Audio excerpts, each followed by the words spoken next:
Hello, hello, hello, and welcome once again, ladies and gentlemen. Welcome back to the tavern, everyone. Grab a drink, grab some food. We got some tacos in the back. I think homeboy brought some Oreos the other day. Should be still fresh. Personally, wouldn't trust them though. How's it going, everyone? And welcome to number 2 of our prologue. I just realized I haven't switched over yet. Why isn't it working? There we go. Hey, what's poppin'? Alright, so, session 2 of the prologue. Nearing closer and closer to what the players are quested to do, which is to raid the underworld. Done that! And to raid Drakich's castle to bring him down to his demise and bring the mortal realm into natural order, as Drakich has become more of a godlike dictator over the mortal realm, as he had sent his chosen four to massacre off the entire Christieri bloodline, take control of the 4 mother crystals, and just straight up assert dominance of mortal beings of the material plane. Alrighty. With that being said, let me turn the tavern music a little bit down and hop into our players. Hello, everyone. Yeah. Charles Martinet, the guy who voices Mario, is in the Mario movie, just not as Mario. That is. I think that's a war crime. I like my money back. Why? Because this movie's bullshit. That's why I don't call it Mario. It's Super Chris Pratt Rio. Well, didn't realize this was D&D related. No, it's not at all. Hold on. Sorry, like I'm just making. We were just making small talk while waiting. Yeah, I noticed. Yeah. And so did the stream. Good. Leave it in there. I'm putting my account on the stream because I'm about to be the fucking God wants to Markiplier has 3 different accounts. He has his original account, which is this Markiplier with the lowercase m, his remake account, which is the one that we all know, and Markiplier VOD, which uploads his VODs. Isn't he in the hospital right now? Yes, Markiplier is. Also, I will have a voice in my head this time because my boyfriend's over for a bit. So that's a thing. As long as I don't hear moaning, I'm perfectly fine with that. Shut the fuck up, Pyro. I'm being honest! Killed me. I will come to Florida, buy a 2x4, find you, and beat your ass. Careful, some of us are into that. Oh, my proctologist is never gonna believe I didn't do this to myself. Alrighty. So, last time. To the account. You good? Shit, why did my headphones connect? Let's give it a Alright. moment. If at I'm any having point, audio issues. if at any point I have to switch devices, that's because my charger is a piece of crap for my phone, so I might have to switch to my tablet if that becomes the problem. Okay. Casually starts playing with butterfly knife. Alright. Hold on. I'm gonna start booting up my PC so I can move into my room and also join on the one tabletop thing, and my partner can come in and watch. What color did you say you wanted to be? Pink Pink? or Alright. purple. Purple? Alright. Purple.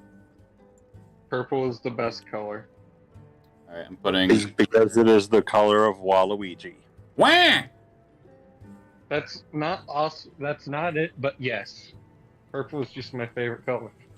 So, previously, you had ventured onto this ship to join the Armada among 60,000 soldiers to bring the underworld war fight to them. The demons, the undead, imps, devils, Drakich. Bring the fight straight to them in the underworld and successfully disbarding the ship and raiding into one of the caves. You all very successfully blow through an entire decent-sized ambush of shadow demons, shadow globs, and a pit fiend, and a handful of imps.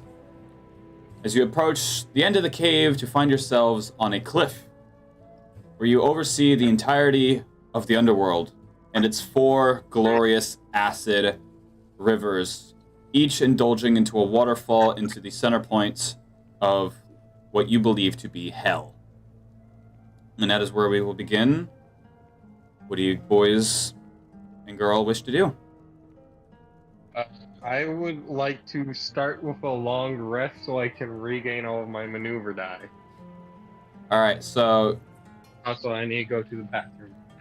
So to do a long rest, just at this point, what you would need to do is make up camp and essentially just spend the night. Because a long rest is typically about 8 hours to 10. All right. So where's the stream so we can see this? Oh, my bad. So, thought I had that up. So this is what you are each overlooking at the current moment. And if we were to look back at the handouts and maps, this is the massivity of what you are looking over. This is just the small portion of it that you are overlooking as of right now, looking out onto the right side, where in the handouts and maps you will see towards the right side, this is what you are looking out over. Just for context. So we're gazing upon a purplish haze and geologically impossible platforms. As of right now, they do not look impossible to maybe mount or look upon for advancement. But you do see to the right side of where the cave hole was that you just came out of, there is a fairly large that you could walk across landform, so where if you had your back against the wall, you could sidestep to the next area. Looks risky, but it's doable. In front of you, you obviously see the floating of these rocks and formations. In the very distance, you see the purple haze that is being caused by the purple river that, context clues of what you've seen so far, is nothing but a bunch of acid. Along with the left side, you see the other colored acid rivers, each indulging into a centerpiece of what you believe to be a volcanic tube straight to the core of the world.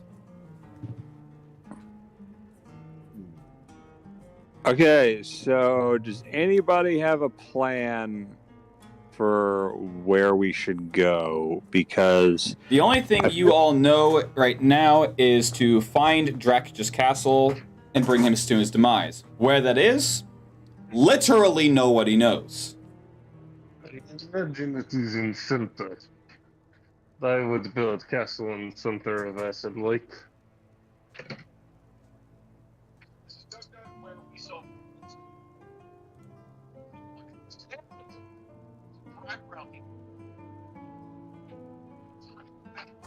So, what do you all wish to do in this situation? You've just fought off a massive amount of... Build. Go ahead. Set up camp. Set up camp. Build a place to take longer rest. I mean, I want to get my maneuver dice back. Okay. So you can get your maneuver dice back just from a short rest, which typically is about 15 minutes. Though if you wish to regain all of your hit points, you could either make a long rest, have someone make a healing spell on you, or you drink a healing potion.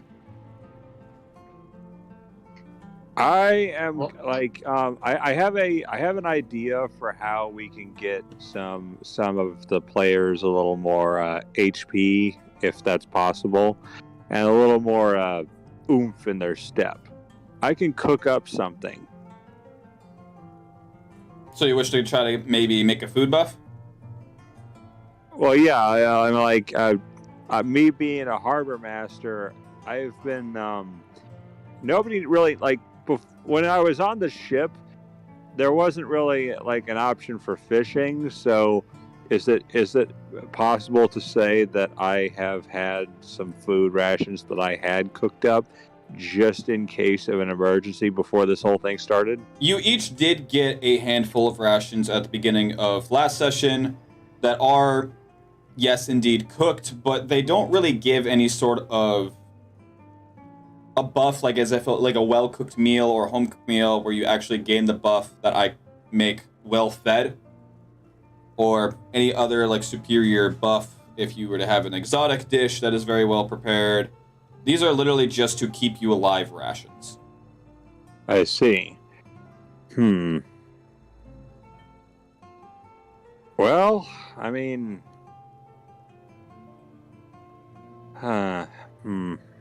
Right now, this session is more so about raw exploration and trying to get some sort of lead, whether it be meeting up from some other of the troops that are raiding with in the underworld with you, maybe coming across a devil town, because it is the home of the devils and imps and everything of fiends.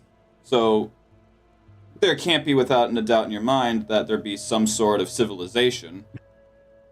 yeah, that is true, though my intuition with this kind of thing is that since we're in the underworld, pretty much everyone is going to be just irredeemably evil. In a sense, but whether hostile is only one way to find out. As of right now, because you had simply raided in with over 6,000 troops, they assumed it was an attack. Word is only going to go but so far within the matter of 20 minutes since your last battle. Well, my captain, he looks to the others and just says, "We're gonna be here for the long haul, man. I'm not gonna lie, this does seem a bit bleak. We did manage to plow through quite a few guys, but if we're gonna find out where we're supposed to go, if we're gonna find out what we need, we can't just sit here lollygagging around." I'd agree with the fisherman.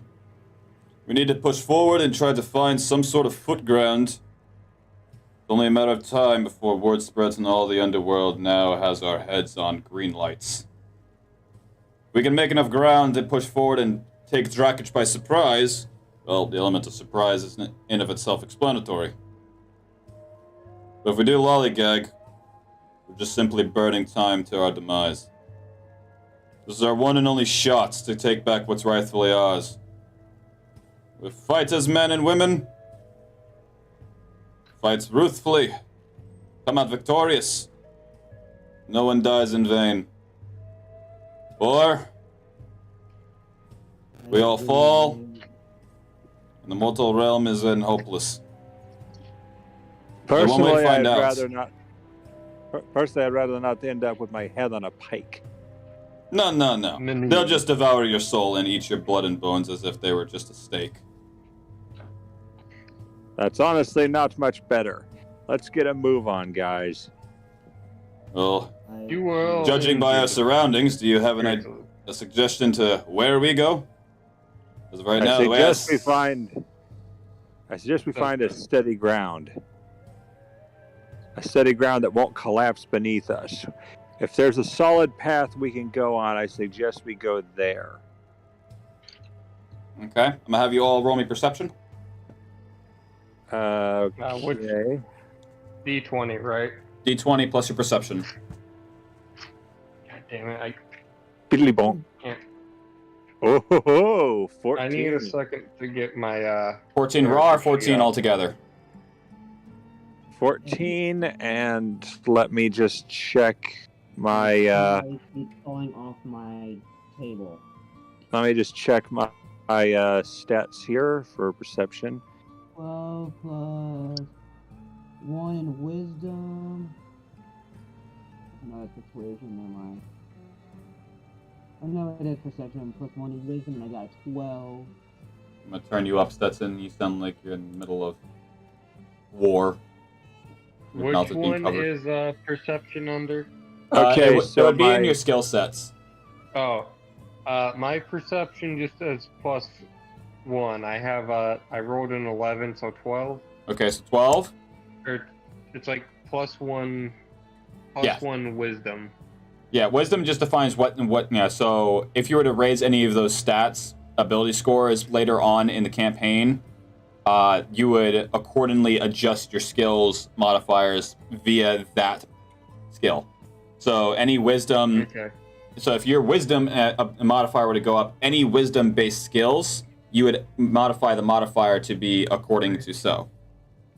So my passive wisdom perception, that's 11. Okay. And so I rolled a 14, so All right, so 14, and then plus your modifier. Your passive perception is more so what your perception is naturally. So if it's high enough, you would easily point out traps or pressure plates, tripwires, or anything out of the ordinary, like when you open into a new environment. I'm just reading like here because it says senses, because the passive is perception, passive. So it would be with like, Intelligence. yeah, it'd be like with your Arcana, Animal Handling, Sleight of Hand. It would be with those. I got Okay. 12, and I have a +1 in perception. So that'll be 13. All right, so Stetson got a I 13. went We got a 15 with Victoria, right? Uh-huh. Let's see. So I that's a +1 by the looks of it. If I checked my skills and the Okay. wisdom perception, that's a +1. So, Greg, you are the only one that notices this. Within the small path that's right next to the entrance of which you just came, that you could shimmy through on the side, you do notice that it is held together, so it would be a risky path as long as you don't step too close off the edge. So if you're not big-footed... What just happened? I was trying to figure some. Okay. So you're the only one out of the group that notices this. So the very risky looking side path to where you could have your back against the wall and sidestep right next to the entrance to go more towards the right. You do notice that once you go there, you will be leading into another tunnel, cave, and as long as you are not big-footed or decently large size, you could go across this no problem. It looks rather sturdy and safe, just as long as you don't step off the edge and just slip and die. Yes. The orc will go on a tiny.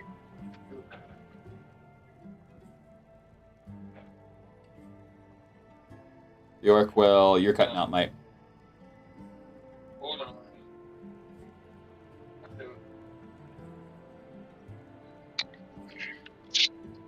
I have an earbud out, and I was going to ask if you guys could give me a minute when I join, so I can get my boyfriend home.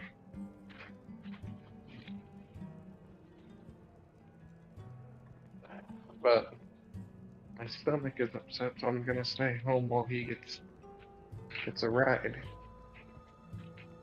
So sorry if I'm a bit absent-minded right now. No, you're okay. The side path isn't super sturdy. It is, so long as you are not a large creature or big-footed.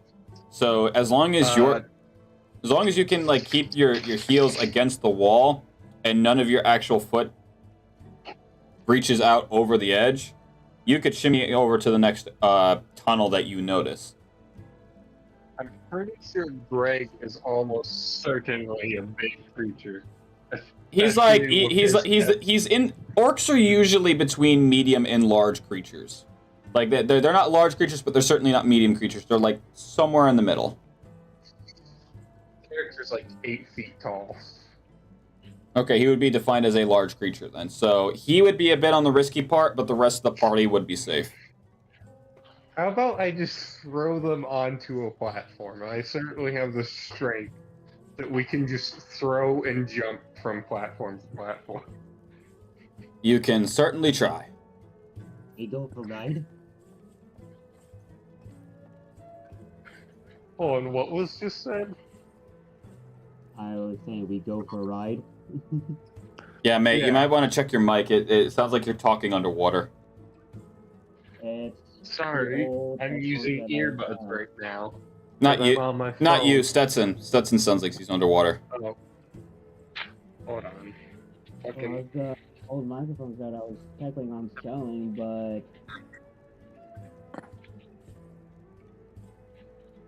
If you need to switch over to your Stetson, phone, get you out. can. Stetson, get out of the damn pool.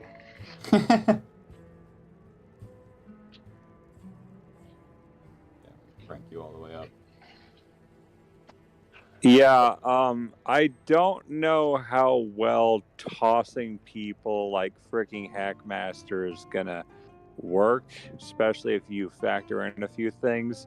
I mean, it's not like I'm Kasumi from DOA and just have a secret hang glider under my clothes. testing, 1 2 1 2. It still sounds the same. Hold on. I swear, I have really no good headphones.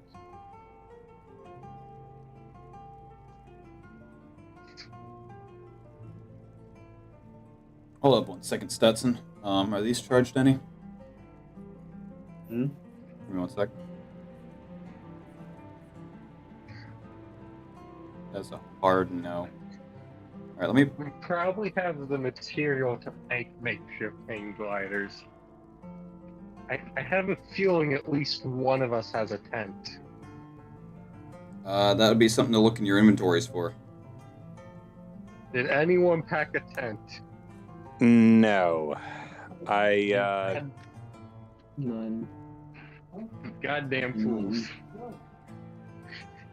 well, I didn't think, like, we didn't plan for this. We didn't plan for the portals to open and send us directly to the underworld.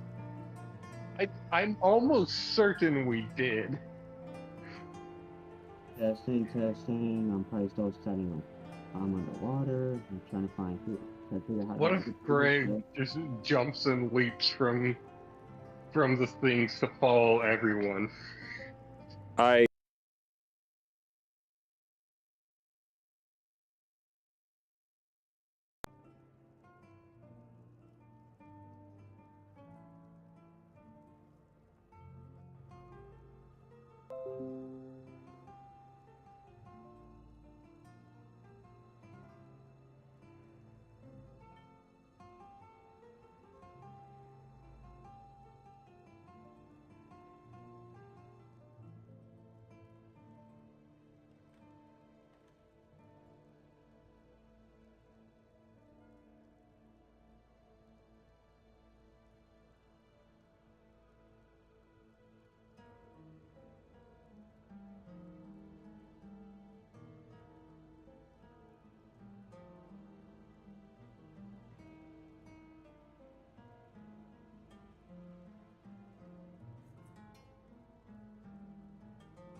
I'm currently still in fish people mode, so I've got claws. I don't know if they'll stick to the rocks though. I mean, the only thing I have to use as a actual tool Much is better. my glaive and my short sword, which I don't think would work as ice picks. The short sword might, but I was thinking since Greg has 2 mending great swords, those can be tied to him and shoved into a wall. Much better. All right. Technical difficulties, we got that settled. All right. So, back to the game, and please no more technical difficulties. Hold on, I need a second. All right, so you got all that, DM, right? I got none of it. He wants to essentially like our orc fighter. Hold wishes on, to- let me go to the bathroom and I'll explain. So you try to explain to me the enemy while we're waiting. He wishes to utilize his great sword to rock climb his way across that gap, since he can't really, since he's considered too large to do it normally. Okay. I think it's like he says he's going to try to use the great sword as support, as he just stabs it into the earth and then navigates his way and then stabs it into the earth again. Okay. And then we were just joking, saying that with him having a shitty acrobatics stat, it was just like he throws it and we'll just face plant into the floating See, rocks. I'm gonna be honest, I was thinking acrobatics as well, because the way I had it envisioned it in my head is him plant it in the wall and then just get a running start and Nathan Drake his way over to it, just run, grab, like it was like a monkey bar. It's like he's got his friggin' Yeah, but my springboard. acrobatics isn't great. I don't know how he's gonna pull that off. Only one way to find out. But he is one crazy mofo. So Yeah, we noticed. He grabbed it and he quite literally gave a whole new meaning to, have you ever been so angry you hit a motherfucker with another motherfucker? By grabbing an imp and killing about 12 others with that imp. I hope to be able to, like, if you knew what I had planned, like, I have some plans if I run across anyone again. Fireball. And hopefully, whenever there's another combat, I will poke or piss it off.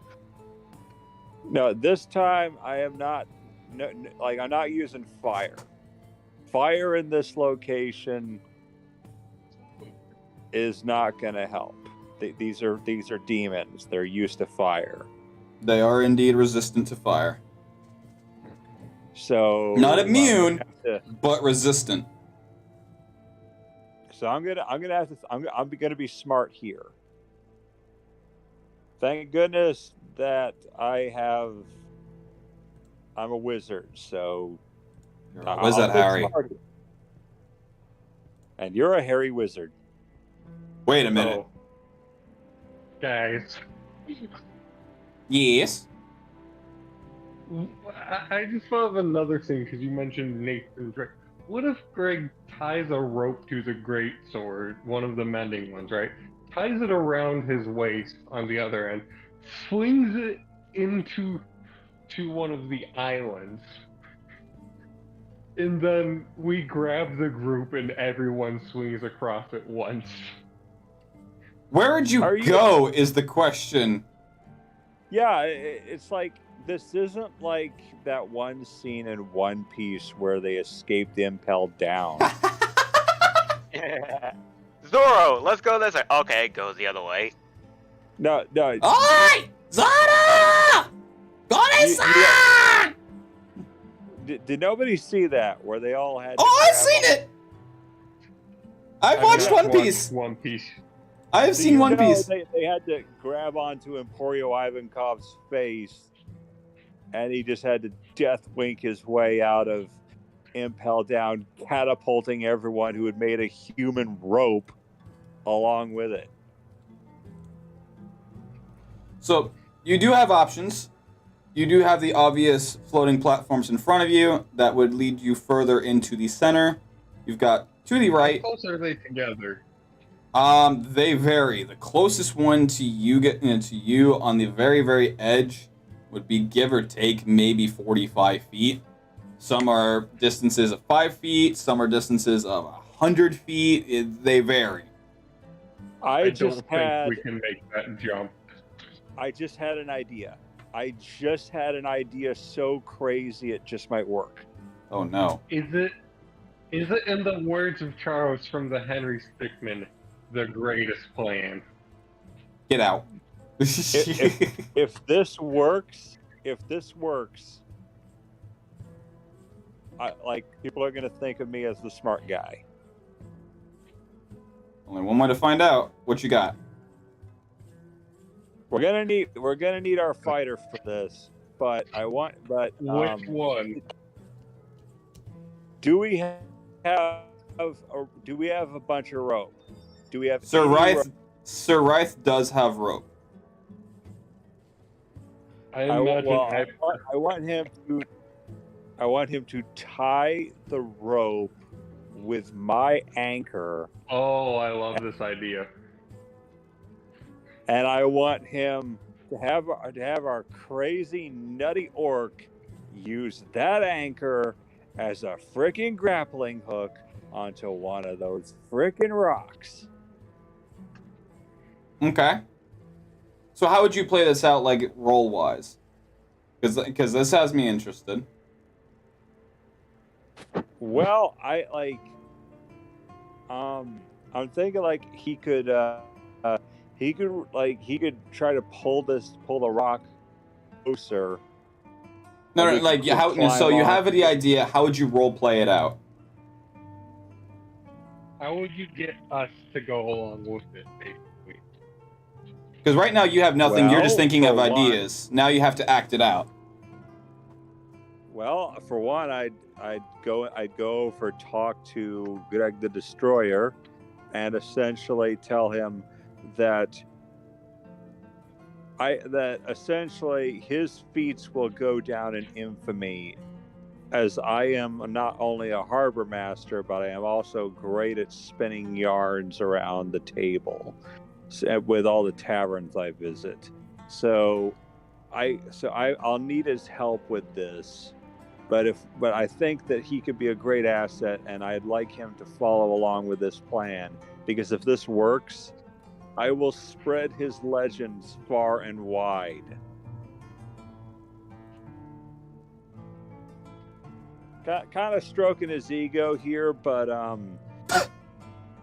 See, Greg is a very humble man, though. well, I just feel like the best thing we can do at this point is rely on his incredible strength. I mean, and after what I saw, I feel like he's a great asset. So I'd probably talk to him and tell him that we could use his help, and I need him to use. Another thought: appeal to Greg's more orc side. Tell him he gets to destroy shit. Well, I mean, he could use that as a way to test his strength. Pull that rock.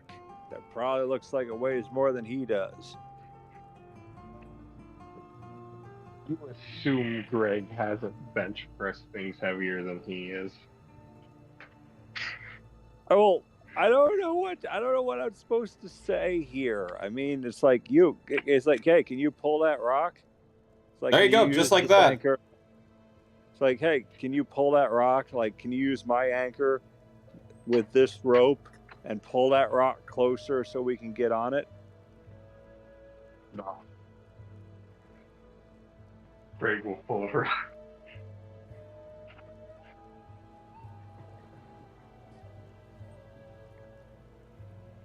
Hold I on. mean, I don't know how to Barbara. word this more eloquently. So you wish to... Hold up. You want to manipulate these rocks into moving platforms that we control? Well, I'm thinking that if we're going to get across there, why not do it from a higher point of view? Like we can climb up that one of the first floating rock, and then use the anchor rope as a grappling hook to anchor another rock and pull it closer so we can grab onto that one. Just kind of. I like the way you think. Orc, think you can javelin throw that anchor?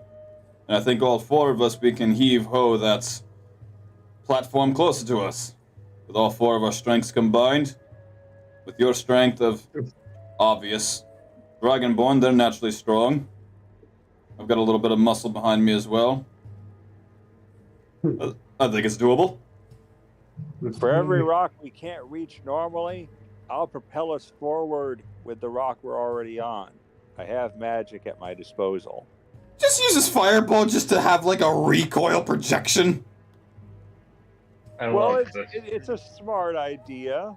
Who says it can't work? I didn't say that. That's just the first thing came to mind, like some Ruby using the goddamn sniper rifle to make her fly. Just using raw recoil to send her flying. Yeah. Greg. Okay, so let's do this. So Sir Ryth is gonna reach into a makeshift satchel that's on his belt. It's not very large, it's maybe the size of like a basketball. And he pulls out a fairly decent amount of rope, give or take maybe 60 feet worth. That'll do it. And then he'll hand it over to you, Eustace. So utilizing my my skills at tying knots and stuff, because ship work, I Roll me a craftsman. So that would be a D20 plus your proficiency bonus. Biddly bonk.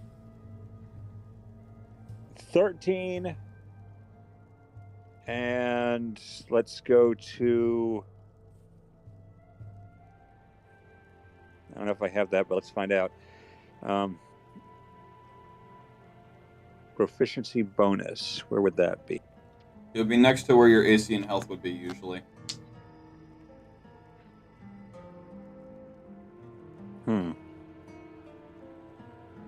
Give me a minute. I need to take out some pizza boxes. +3. Okay. 16? Yeah. It's not your best knots, but they'll hold.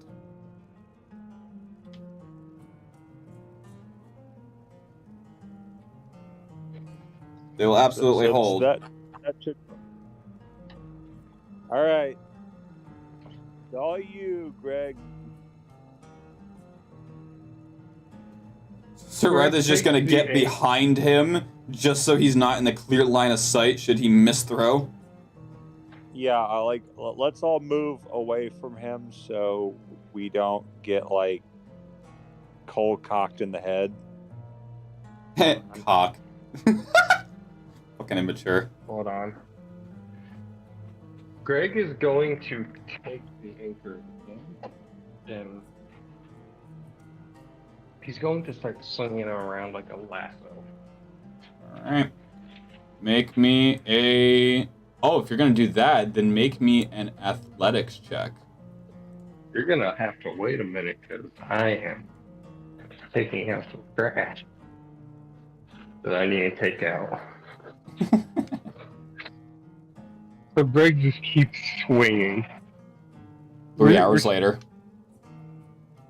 He swings it, like the momentum just keeps him going that he's minutes. no longer doing it himself. It's just the momentum itself, he's carrying it to the point where he's just now a Beyblade. or if we're gonna go comedic, you could just lift off the ground like a helicopter. Helicopter! But Greg is really making a nice breeze with that. We're using him as a ceiling fan now.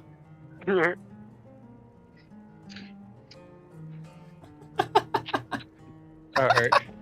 What? It's hot in hell. Really, what was your first clue? It couldn't possibly all the acid and lava. No. Roll intelligence. That one. Well, I mean, at this point, like, you think they punish people a lot? You think there's a lot of punishment down here, like if it's like any of the lower levels of hell? So, you are in the realm of which Drakich resides and calls home. Roll me a history. Okay, which one would that be? I believe your intelligence modifier. Yeah. But it would be with your What? skills. It would be with your skills, but if I remember correctly, it is your intelligence modifier. Give me one moment. No, I mean, what dice? Oh, everything that's a check, a save, or a hit is a d20. Just let your d20 be your main go-to dice. History is indeed intelligence. 7 and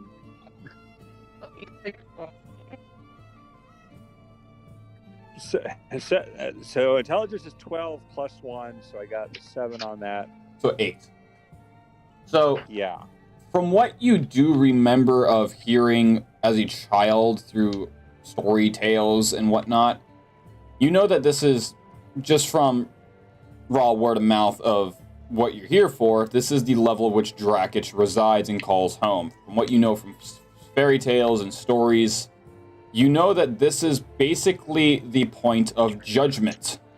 It's not hell where you go to your punishment, but this is the land of judgment, where when a soul dies and it has been deemed an evil soul or one that has been done with wrongdoings, it is sent here for judgment to whether descend further or redemption to go higher, which would be towards the heavens. I have an idea now, and I think I know what we can do, but this is all assuming that this is even, like, if it even works this way. Hold on. There should be a guy here we can ask who probably knows some answers. And I think I know, and I know who it is, but I have no idea if he's here. Who would that be? Yo, I just rolled a 19. Oof! Alright. What's your... You rolled that plus your strength modifier. 7.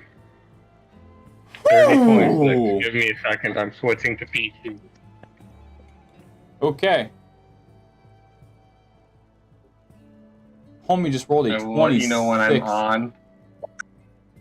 Please give me a minute so I can hear this shit when I get on. I'm going to switch. It's Oh, you're gonna fine. take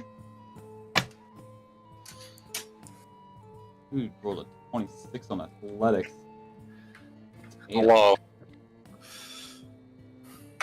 All right, so I have an idea, but I'll wait until he's done doing what he's doing. Yeah. All right, I've switched. Oh, you're much louder this time. Okay. Turn you down a little bit. Alright. So, as you're swinging this around, using your momentum to keep it going, perfect timing, you let it go as it flies through this air as it just hurls and almost arcs so that it right into the flooring of what one of these platforms would be. And it sinks in there a decent amount. This thing is not moving very easily. All right. Did Pyro cut out, or was that just me? Did I cut out? Guys? He was fine on my end. All right. You're the one that's kind of low cutting out on my end. Hold on. Fucking. Fuck. Everyone God. can hear me. Yeah, I can. We can all hear you fine. Okay, There we go so with the technical difficulties again. hold on. I think some of my USB ports are dying. I need to switch ports. Move, dog. having to watch my mom. I'm gonna try. While we wait, can I just scavenge around just the surrounding area, just see if I can find anything? You don't really find anything. I can just tell you that right off the bat. This is basically just rubble and essentially brimstone. Okay. Here, I have an idea. Here, I'll check. I can hear it. Is this better? That's better. Yes, I can hear you. Okay, you can hear me, right? Yep. Yes. So what just happened? So as you hurl in this thing, you just straight throw this thing. Perfect precision as it almost arcs so that it can get into the flooring of this platform as it launches right into the rock, and you see a bit of rubble just kick off as this thing is pretty net and deep stuck into this platform and is not moving very easily. Greg starts pulling hand over hand Make me at that point, make me a strength check. Lucky die, don't fail me now. Nat 20. All right.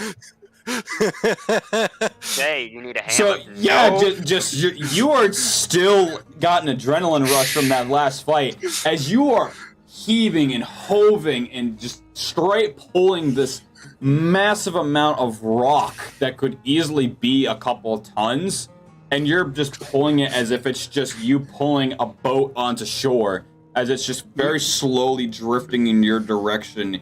You can feel just from the raw strength you're having to use to actually pull this thing that these are not your everyday, like, rocks floating. These have got some sort of, like, magical means to make them float, like, almost anti-gravity. This is just standard orc shit. For you. Until eventually it just... You've got the platform just now colliding into the cliffside right where you were all residing. All right. So I got a plan. Anyone want to hear it? Sure. Why not? Okay. This is my captain talking. I know I have a feeling where we are, but I think I know a guy who might be able to help us if we can find him. There's a good chance that if this is the area of judgment, he might be here. We need to find King Minos. King Minos. Who the hell is King Minos? Does nobody read Divine Comedy? I haven't read it yet. What's the Like reading? nobody's read Dante's Inferno. You know what? Fuck you. Let me grab my Eldritch Tales from fucking H.P. Lovecraft and start reading that shit. Fuck, all my stuff fell. God damn it, my stuff keeps falling. Ah, fuck. Whatever, Well, it's not that big a deal. I always feel there's a tree for him indeed. Oh wait, he's the guy who judges souls, isn't he? Yes, he is. Alright, I know a little bit about that. Fucking... Because I actually Okay. like Dante's Inferno. King Minos. Never Yeah, heard he's of him. indeed. Yeah, okay, so we gotta find this guy. There's a good chance that if this is the area of judgment, he might be in here. The history of the Necronomicon. As a friend of yours, have you been to the underworld before? I know enough that I've read stories. I've read plenty of stories of things that go on here, and one of which I read was King Minos, who judges souls before they are sent to their eternal punishment. He was once the king of Crete. Interesting. Well, if what you say is true, mates, we do have an extra option. If we can find him, he might be able to tell us where we are supposed to go. Plausible. Being we are technically trespassers of this realm, we might not be so willing. But only one way to find out. Alright, men. You guys seem to have a plan. And I'll just jump onto the platform. Greg steps onto the platform. Using my fishy claws, climb on top of it. Okay. I try to jump and land perfectly fine. So I just follow you guys and see if we can find this King Minos. Well, at this point, it's a matter of what comes first, the castle or Minos. Or any type of civilization to give us a point in the right direction to either or. We're literally gloaming in us all blind. We do have a mission and we will complete it. Yes, I just thought of something really stupid. Oh no. What if we find a copy of the Necronomicon? Oh, Jesus Christ. I may not be good with reading, but I know the Necronomicon is no bad shit. Need I remind you that my captain happens to have had a contact with an eldritch god? Yeah, we can summon his friend if we do that. Yeah, do you really want Dagon? Freaking Dagon in this area. Do you really want him here? Yeah, he's gonna look at me and be like, I remember you. The fuck you want? It's like fucking Genie. 10,000 years and now you fucking show up. Pyro, I need fucking admin again. So I can summon in Greg. Oh, Greg's at your table. He's right here. Where's... Like, actual Greg? Oh, Yeah. hell yeah. Greg. Do not bring Dagon in here unless you know what you're doing, because What if I bring Cthulhu in? That could put an end to the war? no. No. We do No. don't know. He will eat you, or you'll immediately freaking look at him and then put your underwear on your pants. Who said Greg's wearing underwear? Oh!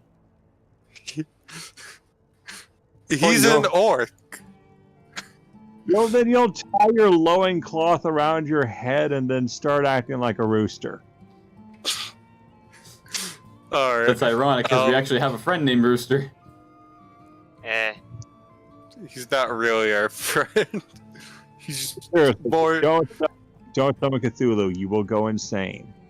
You could be man of the year. You could be woman of the universe. You'll go insane. Guys, the big D20 doesn't fit in the dice tower.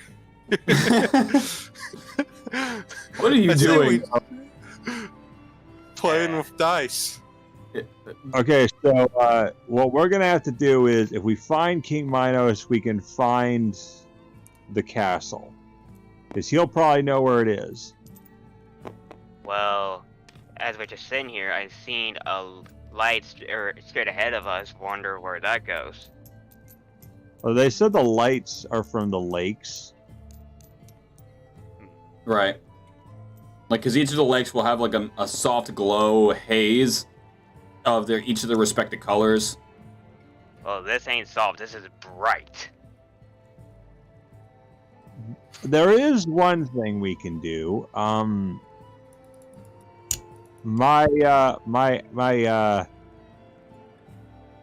My fish that I carry around, you want to know where that came from? God. It came from Dagon. He gave it to me. He kind of wants me to take care of that thing, which is what I've been doing. Where are you getting to, But- lad? I'm essentially saying that if push comes to shove and you're really, really determined to get in contact with Dagon, you could use him as a lifeline. Why is this candle moving? Stop this. Well, we've got But- one platform going. Shall we continue on? Yeah. So Yeah. utilizing my harbor master knowledge, I create a makeshift sail with some cloth, which should pull us along. Just in case. I figured it should be easier than just magic missiling our way across the gaps. Honestly, what I originally had thought were you guys were going to do this several times. Well, I mean, That's also what I thought. Yeah. I can. I just thought that, like, I don't think you can. well, I think he would have to uproot what he just did and throw it again. all right. So let's find another rock and do this again then. Greg walks up to the anchor and rips it out of the ground with one hand. With that natural 20 earlier? Yeah, you do so. He begins to swing again. Everyone get back. Getting back. Yeah, make me one more roll for that. Another athletics. 16. Oh, plus your 7, that's a 23. You don't do it quite as precise as the last time, but you still managed to throw this thing a fairly large distance and just chuck it right into the side of one of these rocks, as this one is a little bit on the higher end. Greg gets a stupid idea. Greg considers swinging across to another rock. Well, what about him? Like, so he doesn't let go, but he goes with it? Greg considers this, but I never said he does this. That's what I'm saying. Like, I'm trying to clarify. Is that what's going through his head? Yes. Oh, Yes. what the Tom and Jerry fuck? Yeah, it's more Tarzan. George.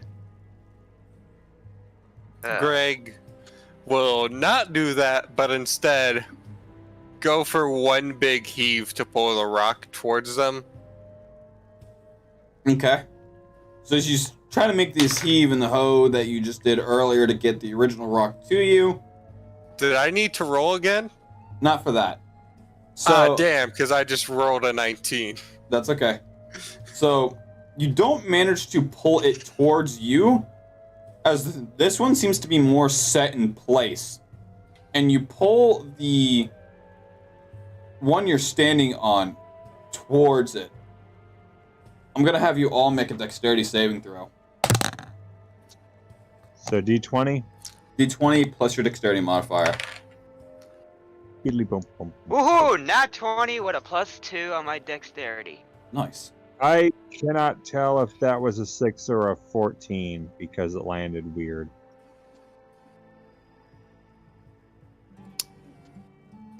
I got a 14 plus 1. 15, okay. Let me try that again because that landed weird. It landed where it was like the edge was up. Okay, and gosh dang it, 7. Plus your dexterity?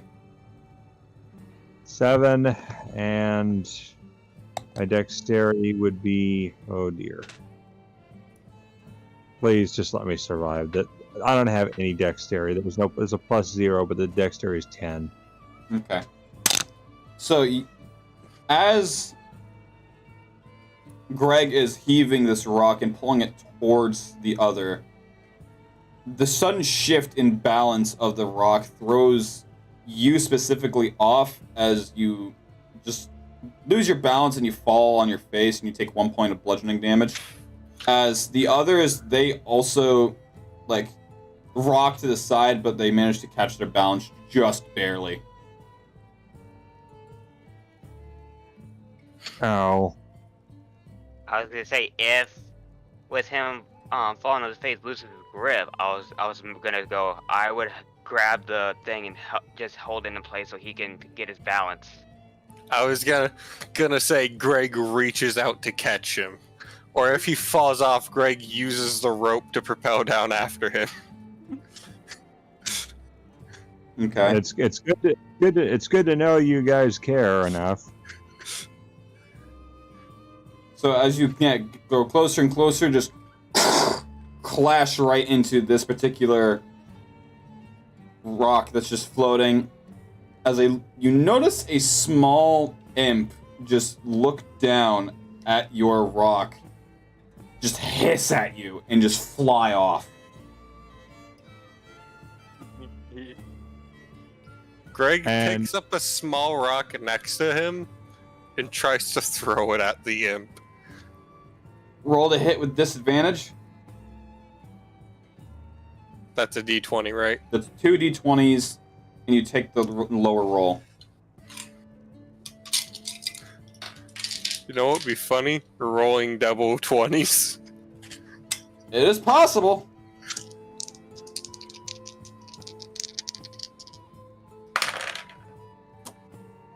I rolled a 19 and a 5. So as you take this rock and you just straight hurl it in the air, the imp just simply watches as you whiff it by a decent dozen feet, as he just watches it fly, just meow, and just Greg taunts tries you. again. He tries again. He just tries again because he was taunted. Greg's gonna ice this motherfucker. Alright, I rolled an 18 and a 16. Okay. So you take another rock, you hurl it. It gets a bit closer, but the imp just straight flies off to make you miss, and just straight flies off into the distance. God damn it. Well, I basically pat him on the back, like, don't worry. The next guy that tries to mess with us, I got a surprise for him. Fireball! No, I've got a better surprise. So, I would probably encourage him, like, come on, third time's a charm. Sergeant Rice is... Greg tries again. Are there any more pointy ones? At this point, he's gone. You can't even see him. He's that far off. Damn. And Sergeant Rice is just gonna pull himself onto the next platform, and just looks down, and he holds his arm out as if anyone wanted to climb up with him. Yeah, Greg? let's all into the next one. Yeah. Greg rips the anchor out again and uses that as a fucking, like, rock hook to pull himself up. Right? Do I need to make a strength roll for that? Nope. Alright. Alright, so we should probably get a good look at where we are. I see blackness all over the place. I'm gonna have you all roll me perception. Come on, lucky D20. 16 with my perception is +1, so 17. Alright, I got a 15. That is a Alright. 9 plus 1. That is 10. 2 under what I need to meet for wisdom for perception. Nice. Or no, I wait, got a 3 fi- under.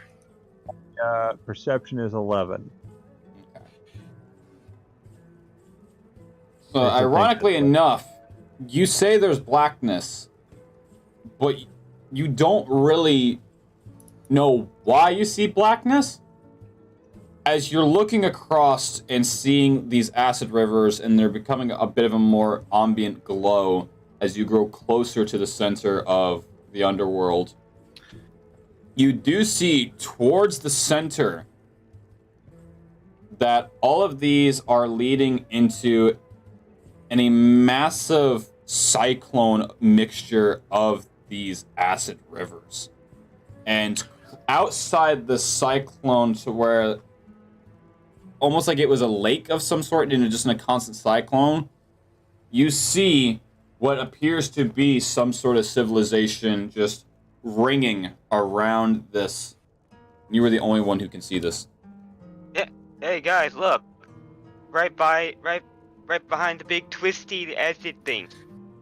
There's Hey. looks like some buildings. I by the looks of it, I don't see any way to get around it. Can you guys see anything? What are you talking about? Greg's helmet is pulled slightly too low, making him look a bit like Soldier from TF2. Let me help you with that. You're saying there's civilization in the maelstrom. Hey, Are Eustace, these? do you it's think this just- civilization might find some useful? It'd be worth a shot, but keep your wits about you. It's well said that he who eats with the devil should have a very long spoon. What? Yeah. Sergeant, what do you think? I'm open to suggestions. Greg? And I say we go down there. Everyone hold on. I'm going to try to blast us further down there. I believe this may cause conflicts that we do not want. Well, better ready your weapons, cause we Hold don't on know to for the sure. end, everyone. So what's Okay. your goal here? To get us I- all killed is what it seems like. I No, say we go to the civilization, but with Eustace's Just fair tactics. warning, with how high you are and how low what you see to be buildings, that's every good bit of 2,500 kilometers. That is a very long drop. Well, I would, if there was rocks, I would ask Greg if I could borrow Eustace's, anchor so I can use it kind of like how Greg did it with it climbing up. We would use that to try to get some rocks to bring it down. Oh, that could work too. Are there any rocks directly below us? There are a few. Yeah. Greg, let me How borrow far down are they? Give or take 45, 48 feet. Okay. Okay, never mind then, because I don't know how long. No. We should have enough rope. It was like 60-ish feet. We probably only used 10 feet tying it. So we should have enough rope. Say we have somewhere in the mid 40s if it was closer to like 56. And we use 10 feet tying it. We should have enough that we can go down to the ground and then just yank it out. All That right. could be that could be a Good. possibility. Only a strength.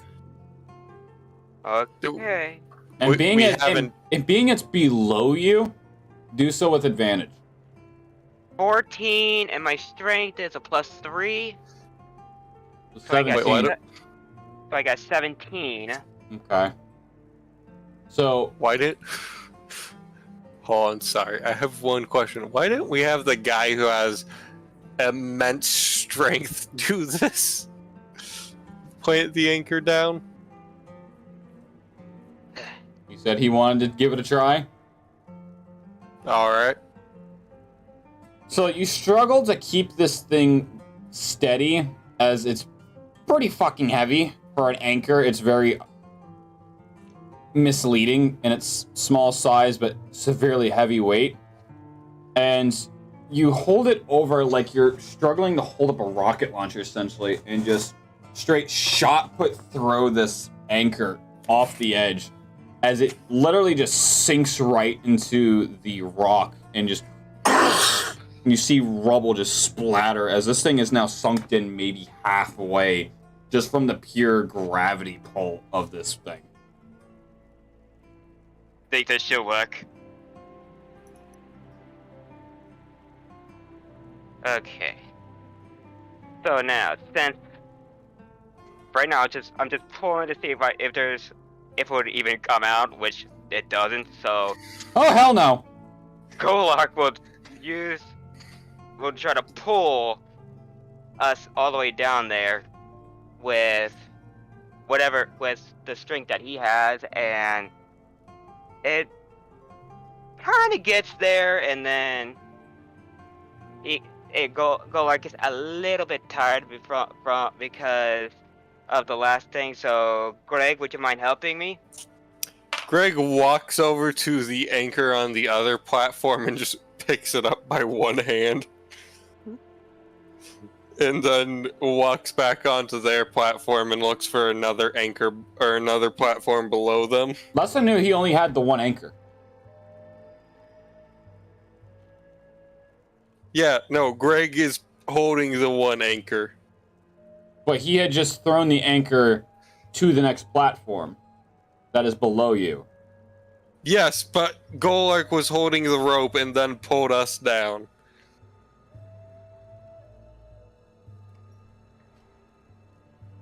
Okay. So, because the way I envisioned this is you were all on the higher one, and he threw it to the lower one so that the rope would be connected from the anchor that is basically staked into the lower one up to the top one. Am I following so far? Yeah, and then I said I was pulling it, and then and our platform did go down a little bit, but he was getting tired from the last fight. So at that point, I it missed wouldn't- something.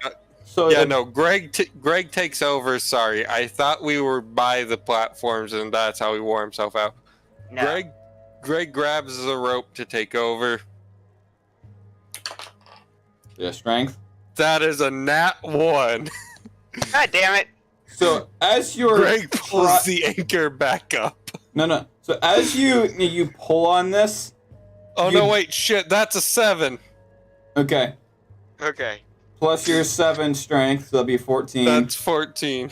So as you're pulling, you're digging your heels into the rock, and you're noticing that you're not pulling yourself down, but rather the one you staked up. This platform we are on does not currently move. How about we tie a rope around...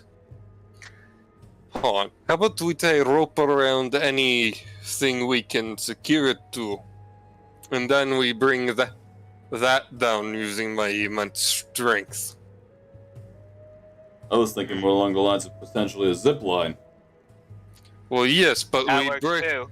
we break the zip line, the part that secured zip line in the end, using rope as giant lever. Hold on. You still got that sword? Which one? I have 6.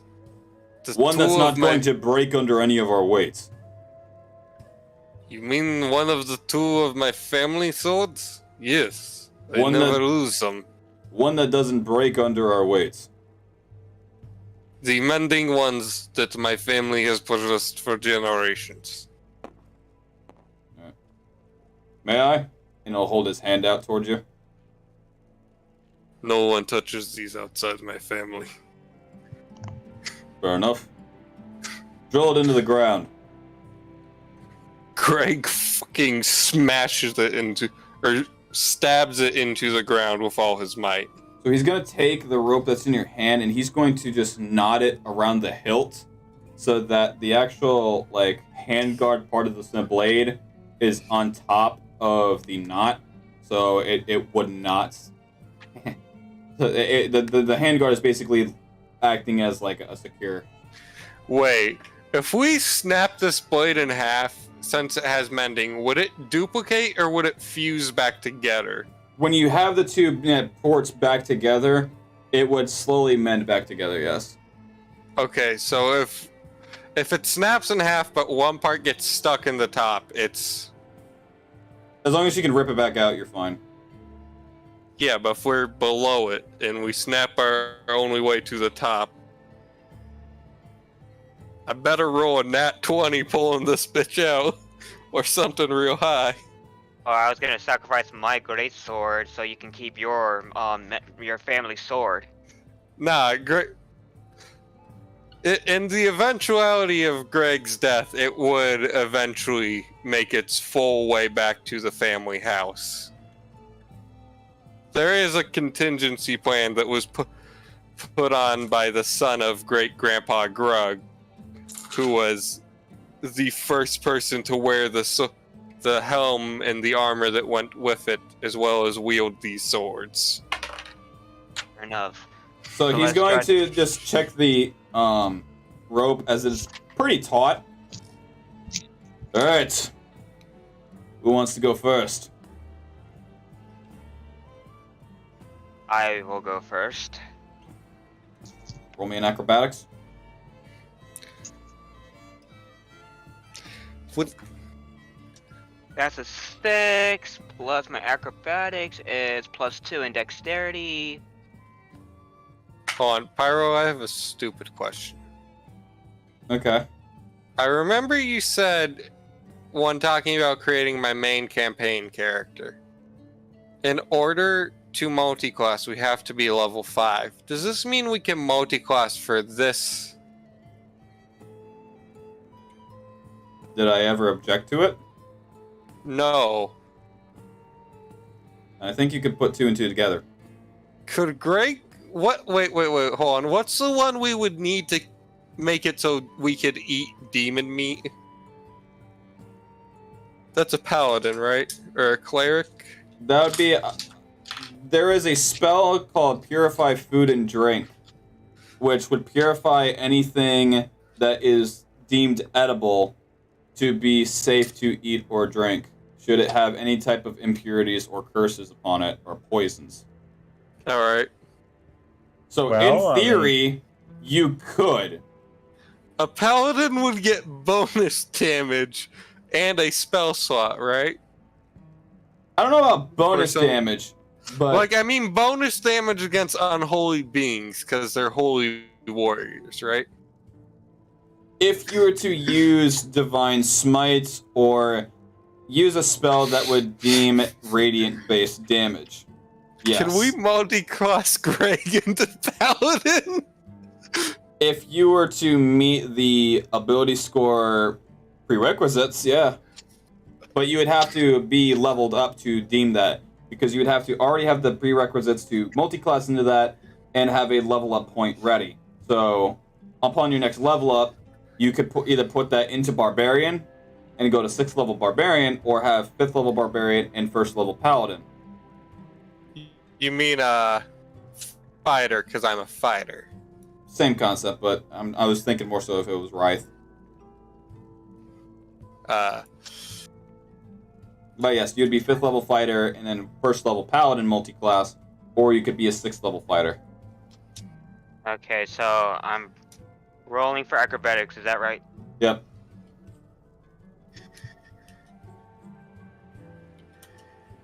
Damn it, it fell on the floor. Paladin 5th E. I'd say Paladin multi-class prerequisite. I got an 11 and I have a +2 in dexterity for acrobatics. So I have 13. Oof. Okay.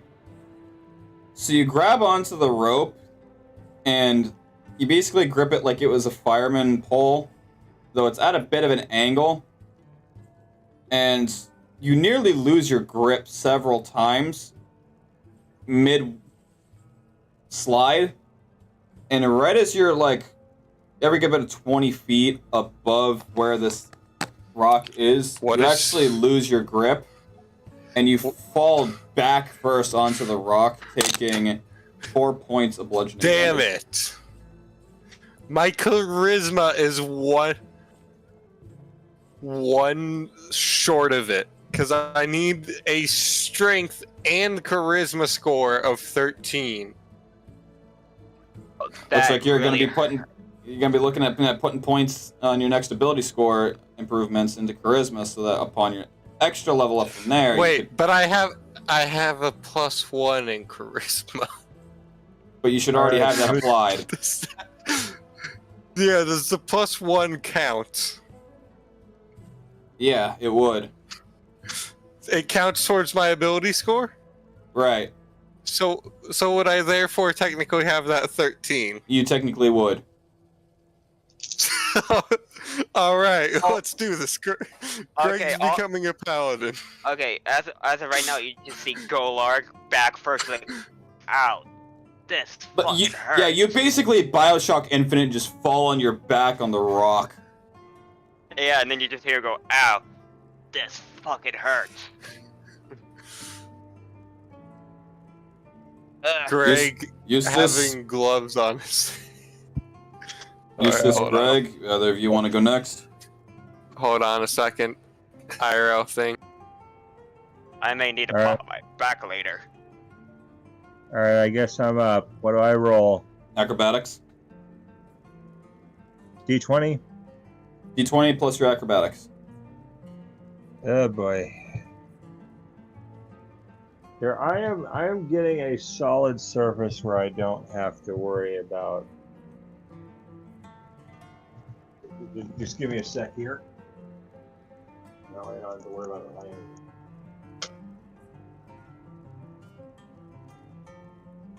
Oh, 20. Damn. So, similar method as Golark. You fireman grip this, and just with ease, you just straight just zip line down into the next platform below you, just landing on your feet right as you get to about 3 feet, right next to the anchor. Awesome. All right.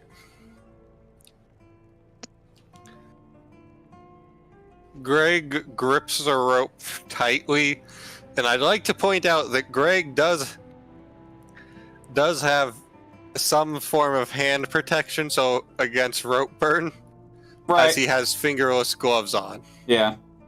Greg grips the rope tightly in a way so that he has as little finger contact with the rope as possible. Mm-hmm. And propels himself down. Acrobatics. Hold on.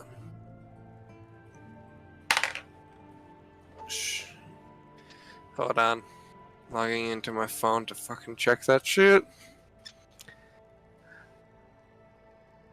Acrobatics. My dex is 12. Okay. I'm barely past because I hit an 11 and I have a plus 1 to my dex, and my dex is 12. So here's the thing. What your dex is not necessarily what you need to get to be successful. I make the check, and it could be literally any number. It could be literally 1 where no matter what you roll, you pass, or 30 where no matter what you roll, it's possible to get. But 11 is what I got. Plus your acrobatics? Plus my acrobatics is 1. Alright, so 12. So, you hurl down, and you just straight zipline down it, and right as you get to about 5 or 10 feet, you lose grip as you feel your gloves are heating up, and it kind of catches you by surprise, and you just, as you try to protect yourself, so as your feet hit the ground, tuck and curl, just roll, and you take 2 points of bludgeoning. Damn it. Where the hell my other dice go? I know I want to drop. Where the fuck? Wonder how. Okay. So at this point, the only one left is Sergeant Ride. I'm gonna roll for him real quick. Woo! Alright. So, this is gonna piss you off a little bit, Greg. As you watch him grab the hilt and just straight uproot it and push himself off of the rock, just straight falling down towards you, as he just slams the sword right into the edge of the rock, and he's basically hanging on for dear life as he's on the edge, just hanging, as he completely whiffed the middle and he's just on edge. Oh crap. Okay, here I Would got anyone, a plan. would anyone want to help the sergeant? Greg I got- reaches for the sergeant and the sword at the same time. Okay. So you grab onto the sergeant's free hand, pull him up, unshank the sword from within the edge of the rock as he just rolls onto his back, and he's just wide-eyed, just frightened, just, well, fuck, I almost died. Maybe Greg should have gone last because he's the heaviest. That's what happened here. No, Sword got actually, loose. he rolled a 12 for his acrobatic. That's why he nearly died. Oh. Wait, but Okay. Greg... Yeah, you okay over there? It looks like you seen the light flash before your eyes. I basically did. I nearly missed. Yeah. Okay, so Everyone Wha- is accounted for? Yes. So should we get going to that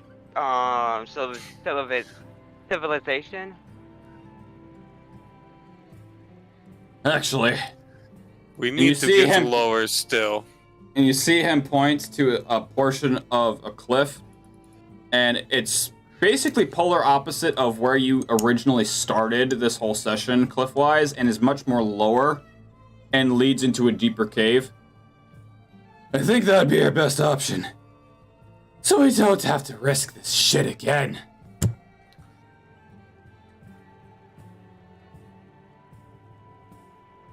Okay, so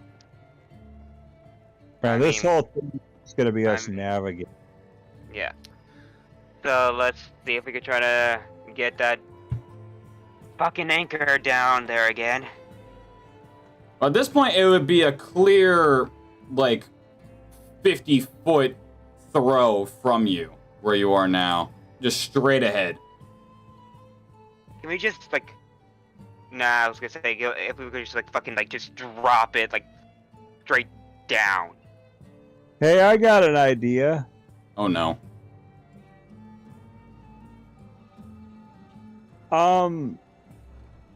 How far is the cliff that we have to go to? About 50 feet. Hey, Greg, you thirsty?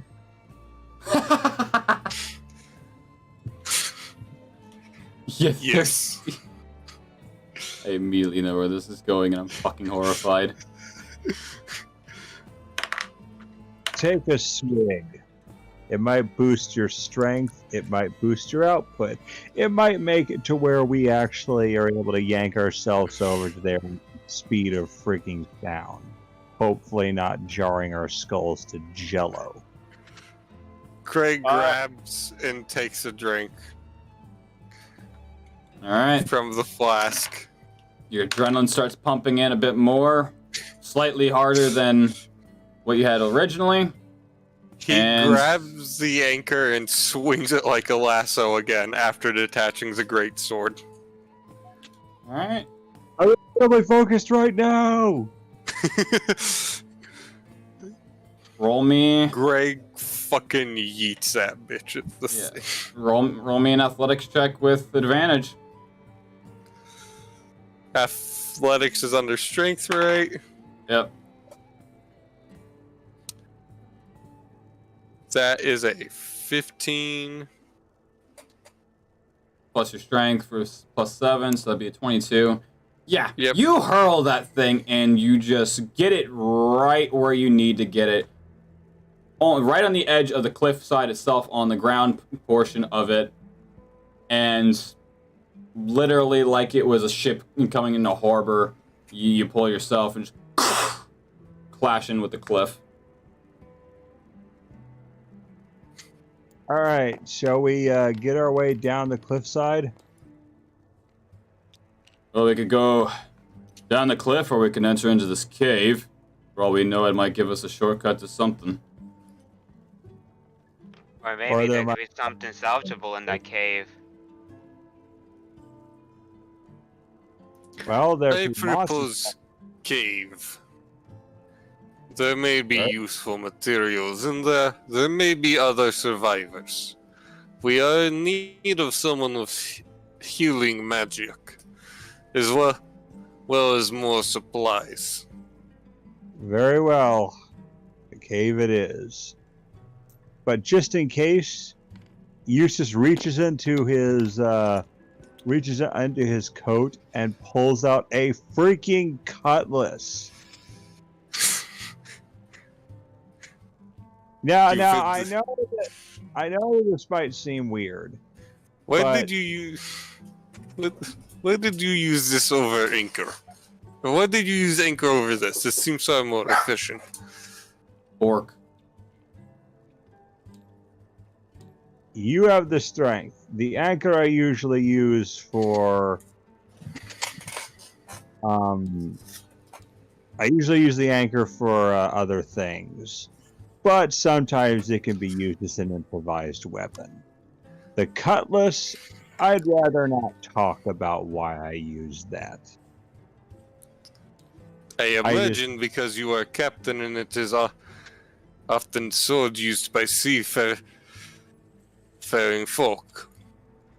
Well, if you must know, I wasn't always a captain of just a ship. I used Captain to of be a pirate cap- ship? Correct. I Where retired are from. we? You retired are a from pirate. No, I don't, because a pirate is free. Do what you want because a Yeah. pirate is I free. retired You from are pirate a ship. pirate. I'm sorry, we should let him talk. I retired from piracy a long time ago, and I just keep the cutlass on standby because it's a sentimental thing of times where a man could be free on the seas, and not have to worry about people messing up his stuff. But ever since I gave up that lifestyle and became a harbor master, sometimes I like to keep that thing on standby. So just so I know, who all has dark vision? What? Dark vision. I think Greg has dark vision. Give me a second. Alright. I've successfully drained my battery block. That's unrelated. So you're proud of that? Yeah. Yeah, because I've been trying to drain it so I can recharge it after its first charge to make sure I don't fuck anything up like I did with my original headphones. Greg has dark vision 60 feet. I Okay. do not have dark vision. Wait, hold on. I feel like I gave Greg something so we could see in the dark. 5 moderate health potion. I was gonna say if there's a stick around, I have some stuff in my smithing bag. Damn it, 2 of us chose smithing tools, didn't we? Yes.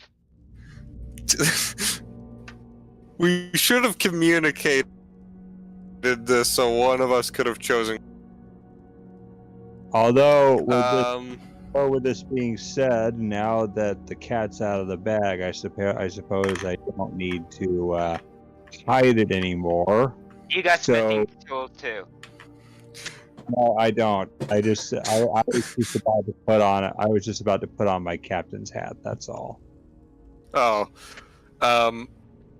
No, the closest thing Greg has to allow for seeing in light is whiskey, because that's flammable.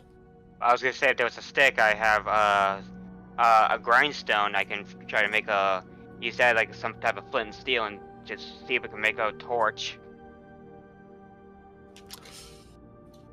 So as you all enter in this cavern, to Eustace and Golark, it's pretty fucking dark in here. But Greg can see a bit. It's very dim light to him, where it's pretty dark for Eustace and Golark. So I'd say Greg leads the way, and we just Yeah. kind of hold onto each other and make sure that we know where we're going. Let us take a rope from anchor and tie it around each other. Yeah, Just that's like in probably Auschwitz. Ooh. What? Poor Tate. Alright. So- Don't. So you take the Let's rope and you rope it around everyone's waist, basically to keep sure of everyone's in account for it and stays as a group. Greg, In front of you, you see two paths. Path in front of you, directly forward, and then one steering off to the right. Are we allowed to do backtracking? Yes. All right. Do we have any? Does anyone have anything that is able to make a mark so that way we can? Your weapons. Yeah, on my cutlass, I can carve things. I was working under the assumption that the stone was probably too hard for most of our. Is that a giant hand on the map? Don't worry about that. I want to try and get to that room now. No, you metagaming fuck. Where's that? Don't worry about it. Let me see if I have anything that I could probably use. I meant like, does anyone have chalk or anything? Would a grinding stone work? I can use that and grind it against the things to make like a marker or something. Do you have a hammer and chisel there, Stetson, in your smith tools? I should. Yes, I do actually. I just wrote smith tools, so I don't even know what smith tools I have. So yeah, you can easily just Google Smith Tools 5th edition and it'll tell you what all it entails. I did. Smith tools allow you to work with metal, beating it to alter the shape. Repair tools, Components. Smith tools include hammer, tongs, charcoal, rags, and a whetstone. You said charcoal? Charcoal, yes. Okay, So, Greg takes... You mind giving me those rags? I have an idea. What Sure. color... What color are the walls in here, Pyro? From what you can see, they're like a lighter slate gray. Like this almost looks like the same color as gravel. Okay, so coal would show up on them? Yeah. Greg takes a chunk of charcoal out of his pack. Alright, we will use this to mark way, and as Golok has also brought smithing tools, we may use some of his to try and improvise some torches for you. Yes, and while you're doing that, Golar goes into his smithing bag, grab a couple rags, gave it to Eustace. Here you go. Utilizing the rags, I pull a match out of my coat pocket, tie the rags around a prosthetic peg leg that I had in my satchel, because you never know when you might need one. You never know when you're gonna lose a leg. Or to beat someone with it. And after wrapping the rags around it, I douse it with some alcohol and set it aflame. Here's one for you, fucking Kana. Someone says you sound like Swagger Souls. He does actually. I mean, Who's that? kinda. He's a YouTuber that does like CS:GO memes and stuff like that. I just thought it was humorous.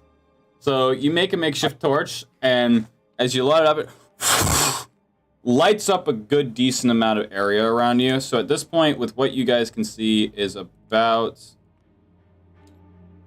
this much. Is that beyond what Greg could see with his dark vision? That's about the same distance at this point. Alright. Okay. So he is taking what you can see and lighting it up for everyone with that torch. So This as we makes about see- no difference to me. Okay, so as we can see right now, Well, it does there's make a difference path. to you because now what was dim light and it's like one of those you're walking around in the middle of your house in the middle of the night, but your eyes are adjusted to the dark versus you're walking around in a lit room. Alright. Okay, so as we see right now, there's a path to the in front of us, and it looks like there's a path to the right. One way could possibly lead somewhere good. The other, so enemy, so 50-50 shot. So as we did, so we got the mark from Greg's charcoal. And I mark it Trying to on the see map who's itself, which is black right there. Every time he makes a mark with black on his charcoal, I'm gonna mark it on the map. Yeah. I say Alright, would friends. We should have enough charcoal to hopefully be able to mark our way so we can backtrack if necessary. Which way do we want to go first?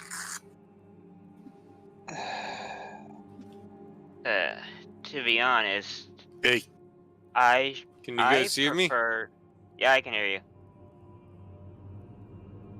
I prefer going Hello? to the front. We can Hello? hear you. I think he can't hear us. And there he goes. And there he's back. Can you hear us? Yeah, I think I had an internet issue and that screwed up my thing. I can hear you guys now. There you Okay. All right. Because we were like, we can hear you. Okay, so I vote for going just straight forwards, but since Greg's the leader. Just real quick, how much health is everyone on? I'm at 18. So Rife Okay, is at 36. what is your max? My max is 38 health. Okay, so we have the same max health of 38. I'm on 27. Houston, what are you on? Houston. Houston, we have a problem. Wait, is it? It's like- Eustace? Yeah, Eustace healed himself like after the last battle, so he should be at full health. Wait, Yes. he has magic that can heal? No, he Or drank did a he- potion. Okay, so he drank part of his potion or a whole potion.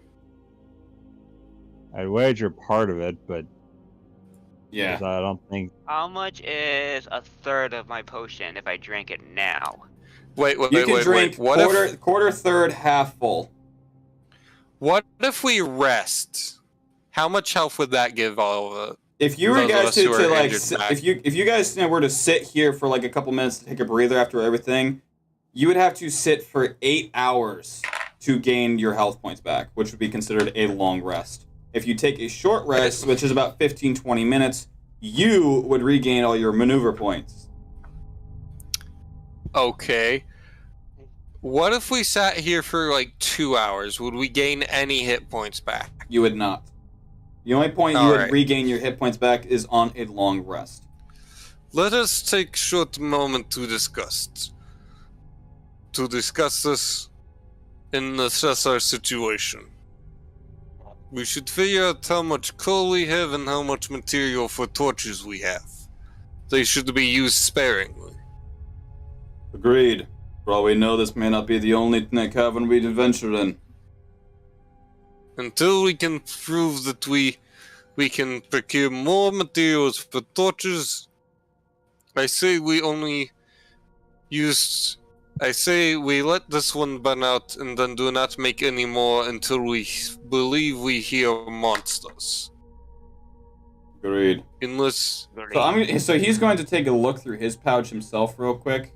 So give me just one moment as I pull up his sheet. Eustace. Do Yes? you happen to have a spell that can emit light? As long as it does Literally- not cost you too much magic. So literally, there is a spell called Light. Eustace, do you happen to have light? I do. Yes, I do. If you recall, Eustace. Could we use light once this torch burns out for a moment when we need? Yeah. we could. Alright, Yeah. that will save us on torch materials, as I would like us to hold on to them so that in case we truly need them in a moment where All right, we are unable. He has an explorer's pack, which entitles a backpack, a bedroll, a mess kit, tinderbox, 10 torches, 10 days worth of rations, a water skin, and 60 feet worth of rope. That's how he gave it to you. A set of playing cards, belt pouch, insignia of rank, and a handful of coin. Okay, so I But- can cast Light of Blinding because that's what I did last battle. That is not what we want. We do not want to be blind. But Well, that's that- what. Okay, let's see. That light is too bright. So light, Okay. it's a cantrip. Light is a cantrip, and you touch one object that is no larger than 10 feet in any dimension until the spell ends, which is up to 1 hour. The object sheds a bright light in a 20-foot radius and sheds a dim light for an additional 20 feet. The light can be colored as you like, completely covering the object with something opaque blocks the light. It's basically making it a light bulb. Could we put it on Greg's helmet since he's in the front? If he had it as a cantrip, because this is not a spell but a cantrip. Do you have it as Yeah. a cantrip? No, because I didn't take that. Damn it. Okay, so back to my Wh- question: how much healing will I do if I drink a third of a potion? So let's do some math here real quick. 25 divided by 3, you'd be getting 8 health back. Okay, because I'm at 18 out of my max 38, so I'm needing at least 20 to go back to full health. Yeah, so 18 plus 8, you'll be at 26. Yeah, the torch is all I got right now, yo. Alright. And then we have Sergeant I am Reith. in front. So we just got the makeshift torch, and then Sir Reith has 10 additional actual torches.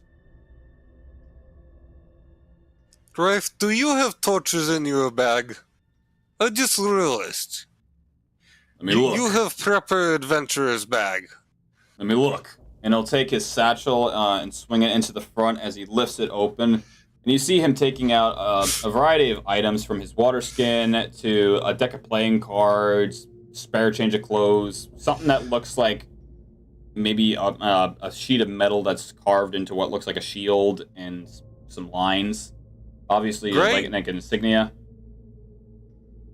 And then Greg is a traveling hero. Would he have like the same type of pack as Wraith? you would have an adventurer's pack, but not an explorer's pack. What does an adventurer's pack have? An adventurer's pack. Adventurer, if I could spell.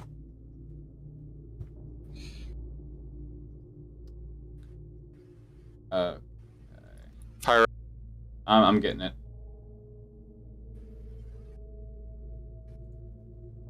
Includes a backpack, a bedroll, mess kit, tinderbox. So the only difference between you and me with your pack is literally nothing. It's the same thing. They just named it differently. It's Wait a named moment. differently. Wait a moment. Why is I it also on have- D&D Beyond called the Explorer's Pack, but in the player's handbook it's the Adventurer's Pack? I'm sorry. Wait a moment. I also have torches. Fuck.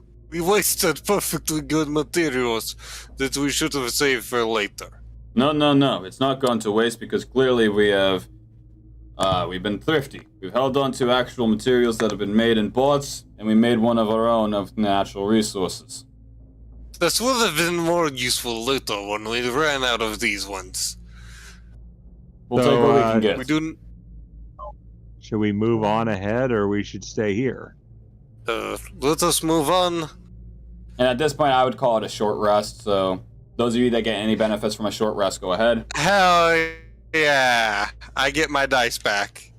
Do I also gain my ability to? Do I also gain hold on, let me see what feat it is. Do I gain Action Surge back as well? You do. Hell yeah.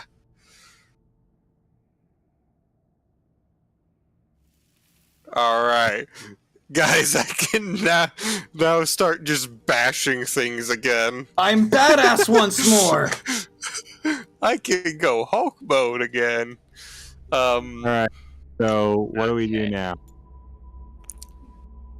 Eustace, can I have torch since I am in lead? Go on ahead. Alright.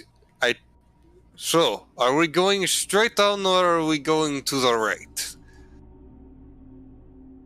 I prefer straight ahead, just to see what's there. Alright. Who is in the back of rope chain? That would be Ryth. Rafe, I am handing you charcoal about every 5 meters. I want you to make a mark big enough to be seen in the dark if we run out of torches. I want you to put an arrow stating which way it came in numbered junctions. So we went that way, and then what? Numbered junctions as we pass them. Alright, so this would be just one. Yes. Alright. Alright, let us proceed forwards. I'm not sure which of these paths is forwards. So this would be forward. So at this point, you immediately come to a fork, not even 7 feet worth of walking. God damn it, how did we not see this from the shadows? Now you got a choice of right, which does seem to be going into what appears to be a dead end. And roll me a perception. Where's my... All of us Hold just on. break. We're following the leader, the leader, the leader. I rolled a 10. Okay.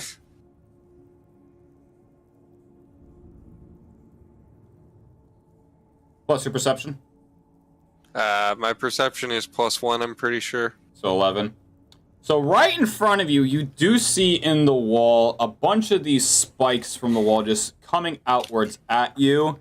And within these spikes, centered around it, is a skull, where its jaw looks to be wide open as if it was laughing. That is not a good sign. I do not like this. Golok feels intimidated, like, hey, who are you laughing at? Dory instincts kick in. I want to touch it. Okay, am I able to, sense if there's a diabolical intent in this labyrinth to keep us here forever? Things, do we go right or left? Do we go right or left, boys? That's what he said. Right could be a dead end, but there may be something good there, or we could just push forwards to the left.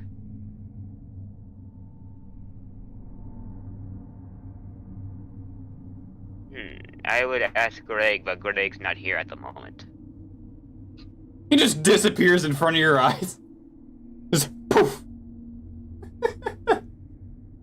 Real knows there's nothing there.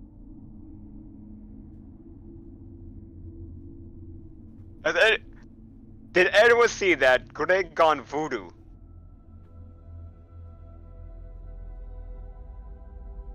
You can't just pull a Houdini or like that. Hey guys, watch this! Shadow clone! Oh shit, I did the reverse, now I'm invisible. Kagebushin Greg no hooks Jutsu. to the right, by the way. What's that? I think he said right, but I'm not 100% sure. Yeah, I'm not sure either. And this is not showing up on stream, so I'm just gonna turn this into white.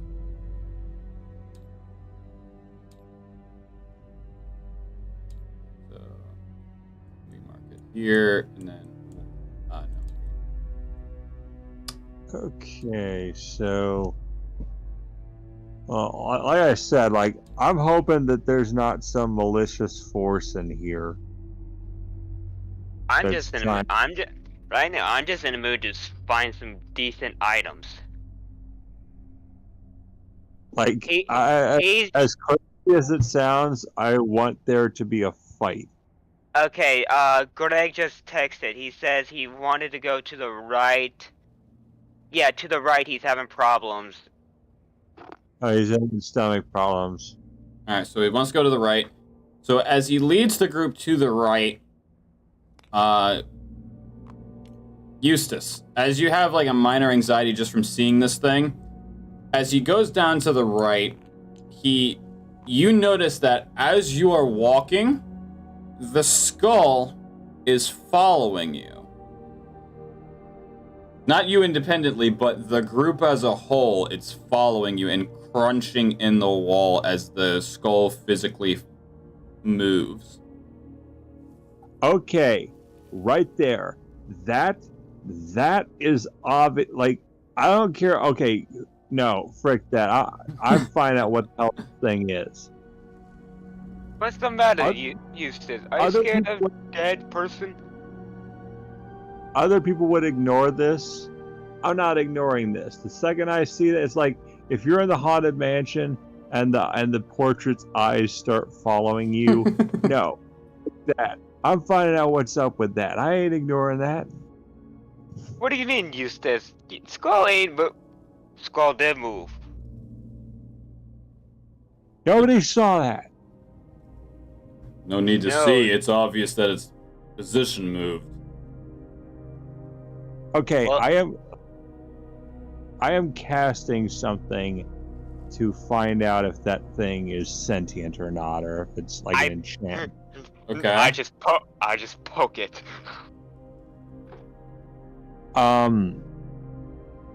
Can I like? Is there like a detect evil or something like that? There is. It's I think Well, it's I really have called da- Detect Good and Evil. Yeah, Can I Detect Good and cast Evil. It is bound for clerics and paladins. Okay, so I can't do that. You can't I use that. was gonna say because I have a thing called Danger Sense, but that's only an advantage to my dex saving throws. Damn, Well, wish take a paladin beforehand. can I investigate it? Am I allowed to investigate it? You may go up to it and roll an investigation. All right. So roll d20. Yep, and then plus your investigation. Did Greg notice the skull moving, or is he just wondering why everyone else has stopped? At this point, you're wondering why everyone stopped because you have come to a dead end. You don't see anything out of the ordinary at the dead end other than just a couple of what appears to be the equivalent to like a hell root, like tree roots that are grappled around the end of this to make what appears to be like a vine in the actual stone wall. Greg leans down and looks at the root. I rolled a 15. Do you wish to approach this thing at all? Or just from a distance? I'm not getting too close to it. I'm not stupid. I Okay. I'm would. just gonna and So as investigate. you look into it, you do notice that this thing is an actual skull, and it almost seems like it is put there like that is its head socket. That is it where the spine would go, as it fits way too perfectly in this sunken in cove in the wall. Similar to if you've ever played Doom Eternal, how you have some of the parts in Hell where you push the skull in to move on. It almost looks like something like that, but it's in the wall, surrounded by these pikes that are coming out of it as if they were like cavern spikes coming down, but on the wall itself. Hey, Greg, you feel like making this thing. You feel like showing this thing what we think is funny. Just What? flips it off. Oh shit! Skull moved. Hold on. Yeah, I'd wager you freaking drive the anchor deep into this thing's cranium.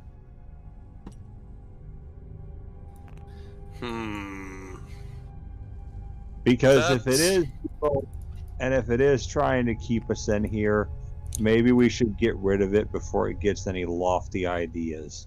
That both feels smart yet stupid at the same time. I feel as if we kill it, it may alert a stronger creature it is part of.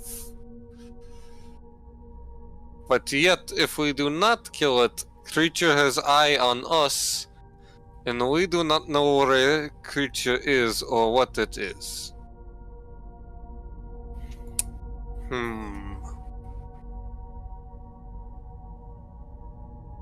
Does anyone have dynamite?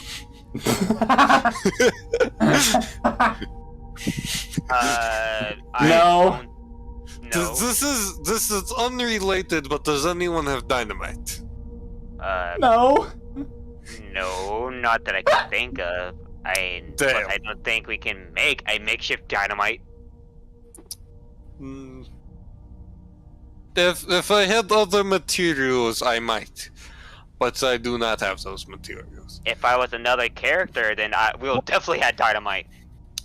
Greg takes the fucking anchor and he's gonna embed this thing.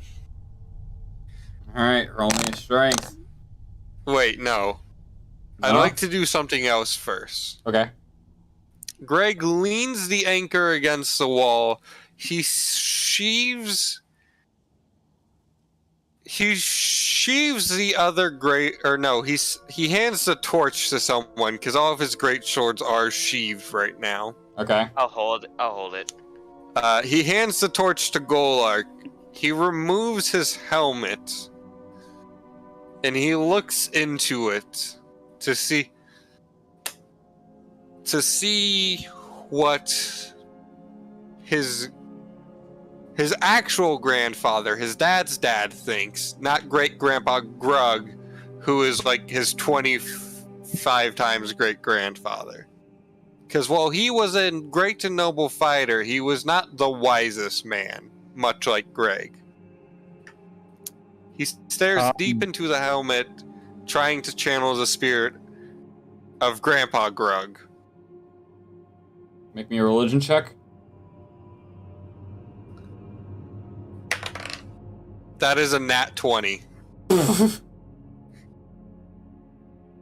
So, as you stare into it, you quite literally see the face of your grandfather just form within the shine of the helmet, and he's just shaking his head no. We must not. Grandpa Grug does not approve. He was very wise man. I would rather leave this live if he says it is not a wise idea than destroy it. Greg puts the helmet back on over his hair in his mutton chops. Oh wait, I just realized you guys haven't seen Greg without his helmet. Yeah, do tell. Hold on, I gotta go to Hero Forge real quick. Cause I can't quite describe it without looking at it. Cause Todd and I found a very specific hairstyle. Give me a... Okay. No, when I don't have dynamite, I have cordite. What is... It's like a metal. Well, it's and that's used for low explosives. there's no. Oh, But you'd have to mix, but you would have to mix it with other things to make it an explosive. Yeah, like you'd have to. It was used to replace gunpowder. Yep. There's no way we can cut the vines at the dead end. Although I do have gunpowder. I do not... Wait, we can't cut them? When did that get established? He was asking. I was asking, can we cut the vines at the dead end? Because I was literally gonna do that. Greg was also gonna do that before you pointed this out. Hold on, we're getting... Okay, so Greg without his helmet and also face mask, because that hangs down around his neck.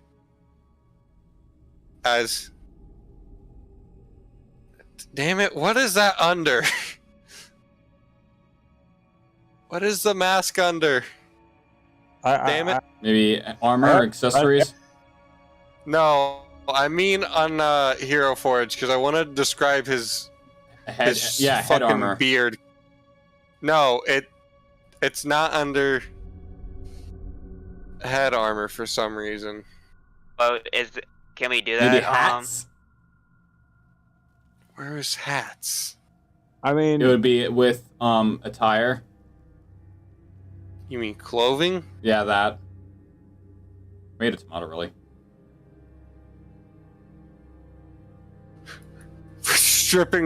I'm stripping the Greg model fully for this. Alright. So Greg has he has long brown hair, and also he has two eyebrows, one of which has a scar over his eyebrows. Hold on. His left eyebrow has a scar going almost through the perfect center. His long brown hair is tied into a bun with some braids along the bottom. He has a single wood pin going through the bun. The sides of his head are samurai knot, shaven. essentially. Yeah.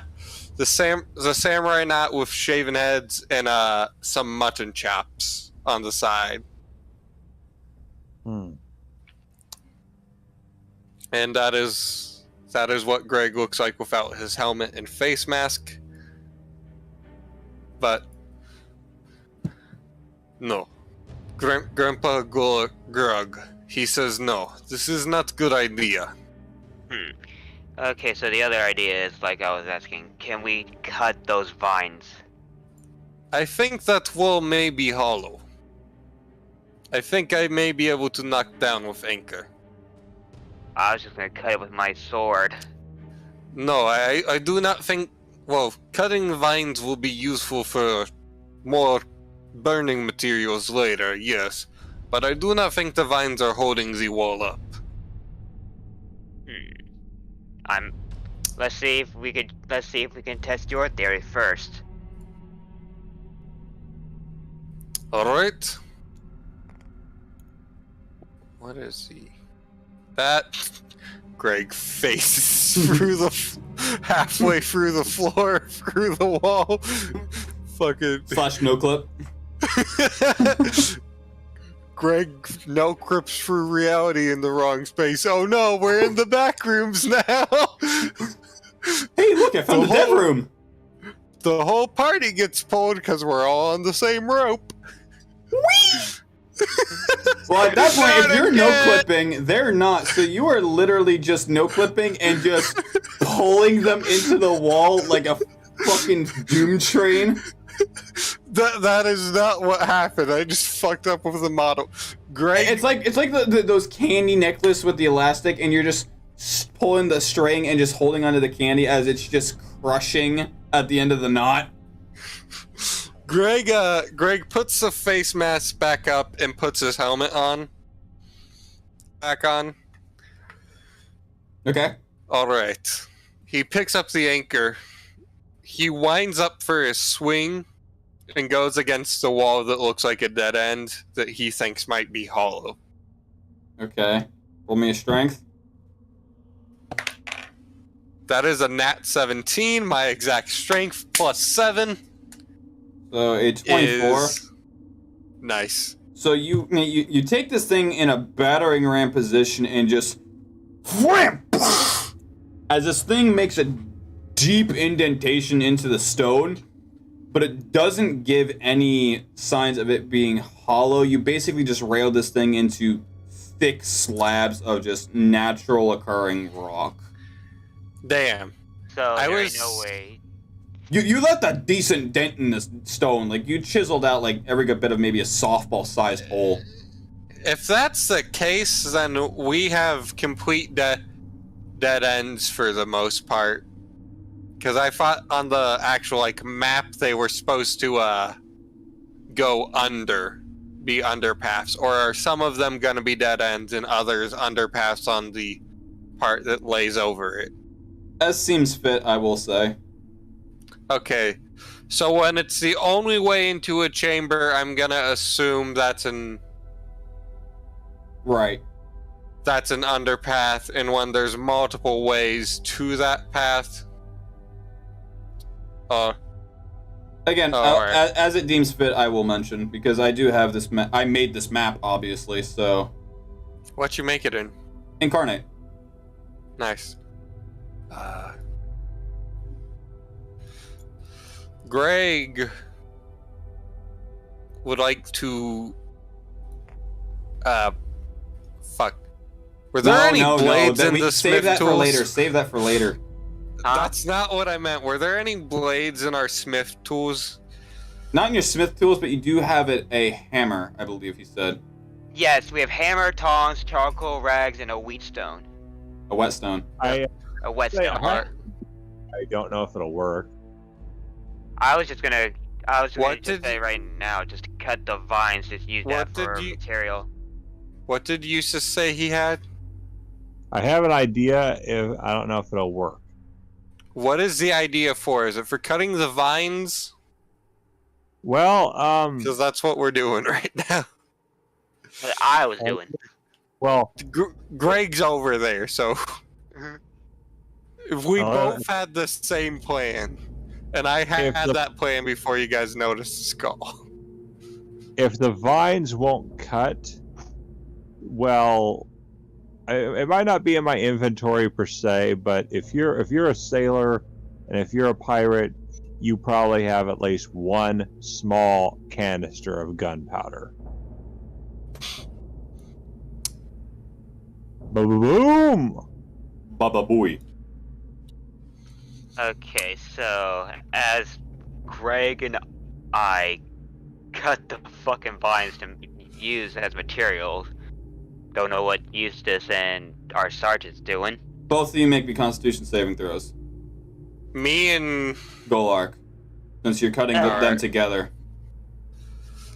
fuck, this is gonna be where I hit a nat 1, isn't? Oh shit. Hold on. 17 again. I dropped the die the first time and I couldn't see what it landed on without disturbing it. I got an 8. Okay. So, Golark, since you were the first one to make the first cut, you watch as you take your blade and you right through the vine of this wannabe vine. It's not exactly a vine, but you do see it is of some sort of tree semi-like material of the equivalent. As this thing immediately emits this black gas from its roots, and you manage to catch a strong whiff of it as you take 4 points of necrotic damage. Oh crap! As this thing, it's bad. So you would just take 4 points. Okay, so minus 4 points for my health. Yep. As this thing just leaks it, and you take a strong whiff, and it was almost like a gas pocket. You release the pocket, and now whatever's left in it is free to cut. So both of you gain a vine in your inventory. All right. Okay, so these are death plants. Yeah, I found out the hard way. Well, they're not mandragora, that's for sure. All right. Let us turn back and go another way. Yeah, let's go the other way and hope Yeah. that we don't do anything else. From now on, whatever we see, we need to be friggin' suspicious as hell about it. Agreed. So as you guys begin to fall down into the pathway, you notice that as you proceed, the skull moves with you, following your position. It doesn't do anything like physically other than just creepily turn and follow you. Okay, that thing has been watching us this whole time. I feel like this thing is the maze's guardian. Is that a good thing or a bad thing? I don't think it's a good thing because it could just as easily change the path on us if it wanted to, I believe. It is not good thing, that is for sure. But destroying it is worse. Trust me. I have an idea about how we can get it to not watch us without destroying it. Just What fucking, is idea? Just fucking like sticks like a piece of like sheetrock or something like that where there's a small gap so it just crushes into it. No, I was thinking about blinding it. You can certainly try. All right. Can everyone cover their eyes for a moment so they don't get Flashbang!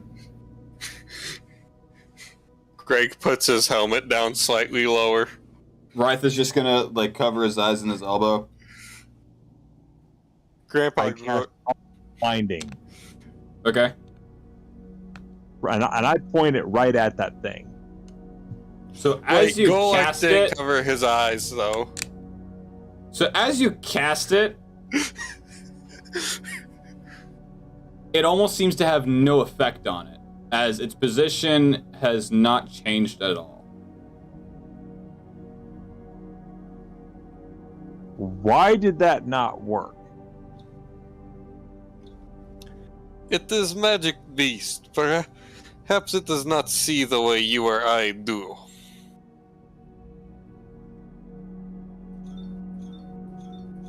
Best we just ignore it for now and just keep it in the back of our minds. Let's just continue forwards. I have seen a lot of things in my time sailing, so I know for a fact that whatever that thing is, it's not good, and I am not. I'm watching him. I'm watching him watch us watch him. We know it is not good. Grandpa Grug confirmed that, but he confirmed that destroying it was worse as well. Well- So if we don't attack it, it should not harm us. As far as we've Not seen so necess- far. Not necessarily.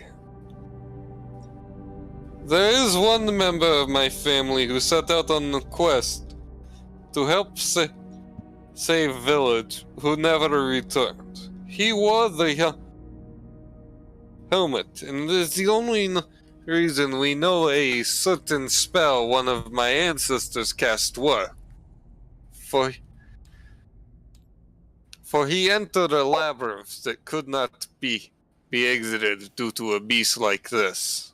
But perhaps we will find what this beast is connected to.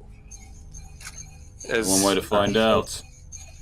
As far as we can tell from, well, certain rituals my family has, he was last survivor. But we are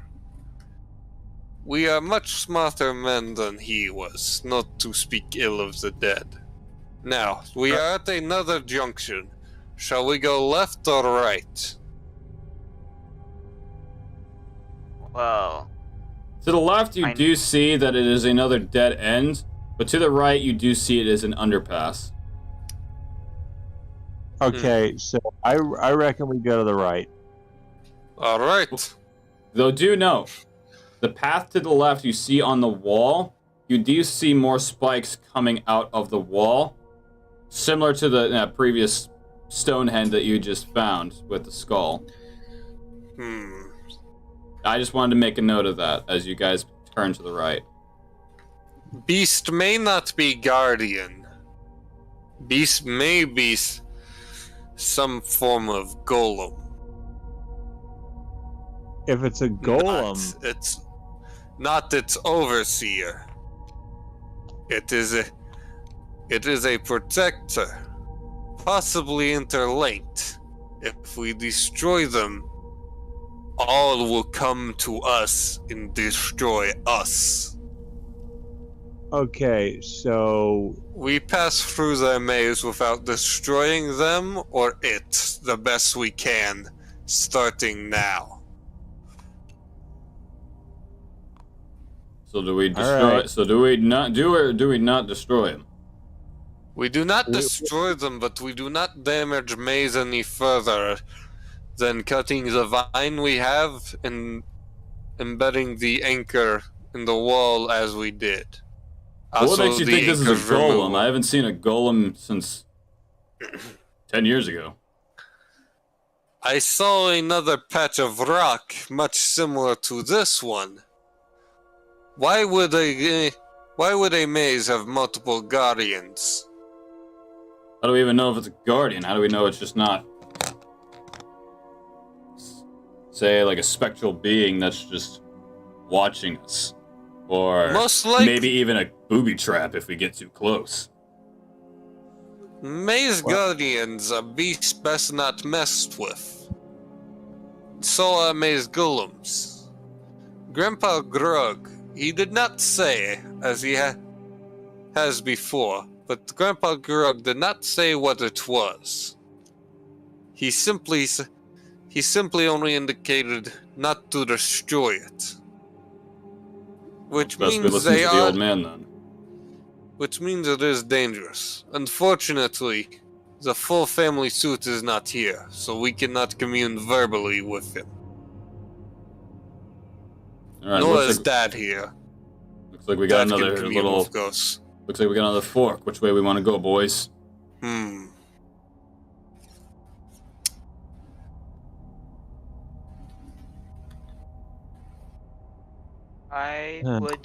I would say the right, but the right looks like there's more spikes. You wouldn't know that. You wouldn't know that. Yeah, you're behind I do not see anything. Let me put it this way. So let me just. There we go. That's better. This is what you see. Okay. Okay, so yeah. Yeah, you wouldn't even see the extra spikes. This is just me doing a top down so that it's like an actual map that you guys can see your tokens and stuff. Okay, so You see Greg's back and cape. I see Greg's majestic body. I would See the wager to the right because he was right about being in the right before. That is true. Maybe he knows more than maybe he knows more. So I'd wager we go with his gut instinct. Yes. We do have these charcoals, so if we ever need to backtrack, we can. I have one slight problem. Does anyone have any item that they are absolutely willing to part with that would not be missed and is of absolute no use? And me, I'm gonna reach into my pouch and I'm going to pass him my deck of cards. Are you sure? This is fine deck. I literally just play blackjack with it. Nothing special. alright. I can always get another deck. So, yeah, 52 cards in there, by the way. Standard deck. Let us walk forward. Greg stops at the entrance to the room, having been the first to see that there are multiple spikes. Yep. He takes the pack and tosses it center of the room, about equidistance from all the spikes. Okay. Do you just a single card or just a whole pack, case and all? The whole pack, case and all. So you do so? Mm-hmm. And all of the skulls that you can probably just venture to guess, the skulls slowly turn to the deck of cards. Oh, get it now. Eustace, You can sense evil, right? I can sense many things. Like Do bullshit. you sense? Do you sense any danger from this room? If we are to enter. Let me roll up. Let me roll. Can I roll a check just in case, like an investigation check That'd be a perception check. or perception check? Yeah. Roll on the 20. Greg cocks greatsword. Cocks it? Don't worry about it. I'm worrying about it as the DM. It was a joke. Like, he moves his hand along it because... Just like with a shotgun, just... Wait, this is a sword. Fuck, wrong one. I was thinking about a thing from a podcast I really like. How we're in a scenario similar to some characters, and the leader was a badass guy with a shotgun. Okay, The podcast is the White Vault, by the way. It's good to listen if you like horror. What'd you got, Connor? I think I got a 13. Plus your perception? It kept landing at weird angles. So, plus your perception? So 13, perception. That would be 11. Skills and proficiencies is what it'd be under. Okay, skills. Okay, so plus 1. 14. Okay. So, other than the obvious elephant in the room, you don't really get any other vibes. This place mostly seems empty for the most part, with the minor exception of these skulls that are just very ominously following anything that is moving within the area. Well, Rafe, it looks like you will get these cards back. So these things track movement. They're not like... They're like motion sensors. Essentially, from what you've gathered so far. So, like, if anything moves within their vicinity of field of view, they follow it. Well, that's all you've gathered so far. There are 2 forks in a row. One leads directly forwards, one to the right. But from what I can see, that path may dead end. And one to the left. One to the left in the corridor that goes straight forward that I cannot see where it leads.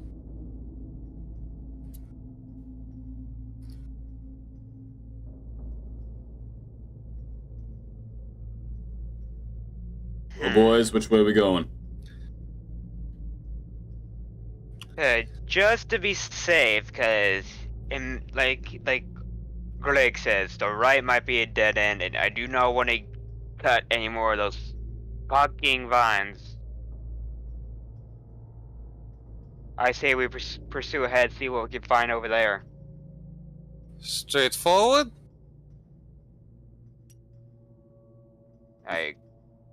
Straightforward it is. So as you all enter the room, all the skulls' attention immediately goes from the playing cards on the floor to you and follow you as you walk. Let us walk quickly, but with... Eustace, something you notice, being that you're towards the end of the line, the farthest one from you. So as you guys come down to this pathway, as you begin to exit the room, this one right here goes from staring at you all and then centers itself back as if it is looked in a neutral state. That's peculiar. What is Eustace? That skull back there, one of them The one of them went completely neutral. Mayhaps they are some sort of tracking device by whatever beast is god of this labyrinth, and they only have limited range. Does anyone notice if any of these skulls do not look the same? Because right now, as far as you've noticed, all of them are identical. Like, these things are basically like security cameras at this point, because they're such in ominous locations to certain spots.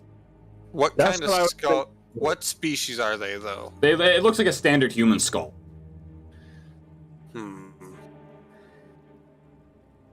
Well, Greg stops for.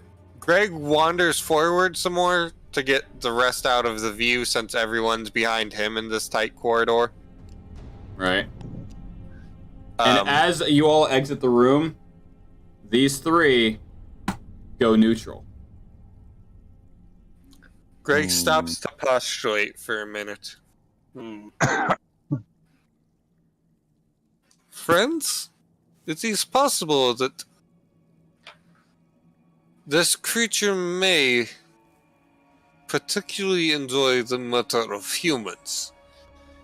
Seeing as 3 of us are not human, we may stand better chance using this as a distraction while throwing myself and Golak between the creature from a surprise attack in a pincer maneuver when we do find it. Makes you think that he's a thing for humans. Skulls look mostly human, as far as we can tell. Elves have slightly longer face, and orcs, much like myself, have much broader jaw. And then maybe in Dragon Ball, well, the face tells everything. Yes, it is clearly not dragon. It is. Rife is half elf, right? Or elf? He is halfling. What is halfling? They're basically a super short human. They're like hobbits. Yeah. Fucking. Okay, so Rife has a human-looking face. Essentially. He's just super short. Why does Rife's fucking model look like an elf?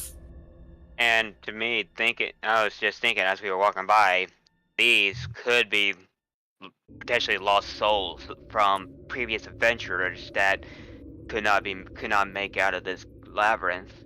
I do not think they are souls. If they were souls, they would try to interact. Souls are true. Rife is right. Souls are different. Souls are more lively. I think these are pieces of the bodies that have been turned into some form of countermeasure.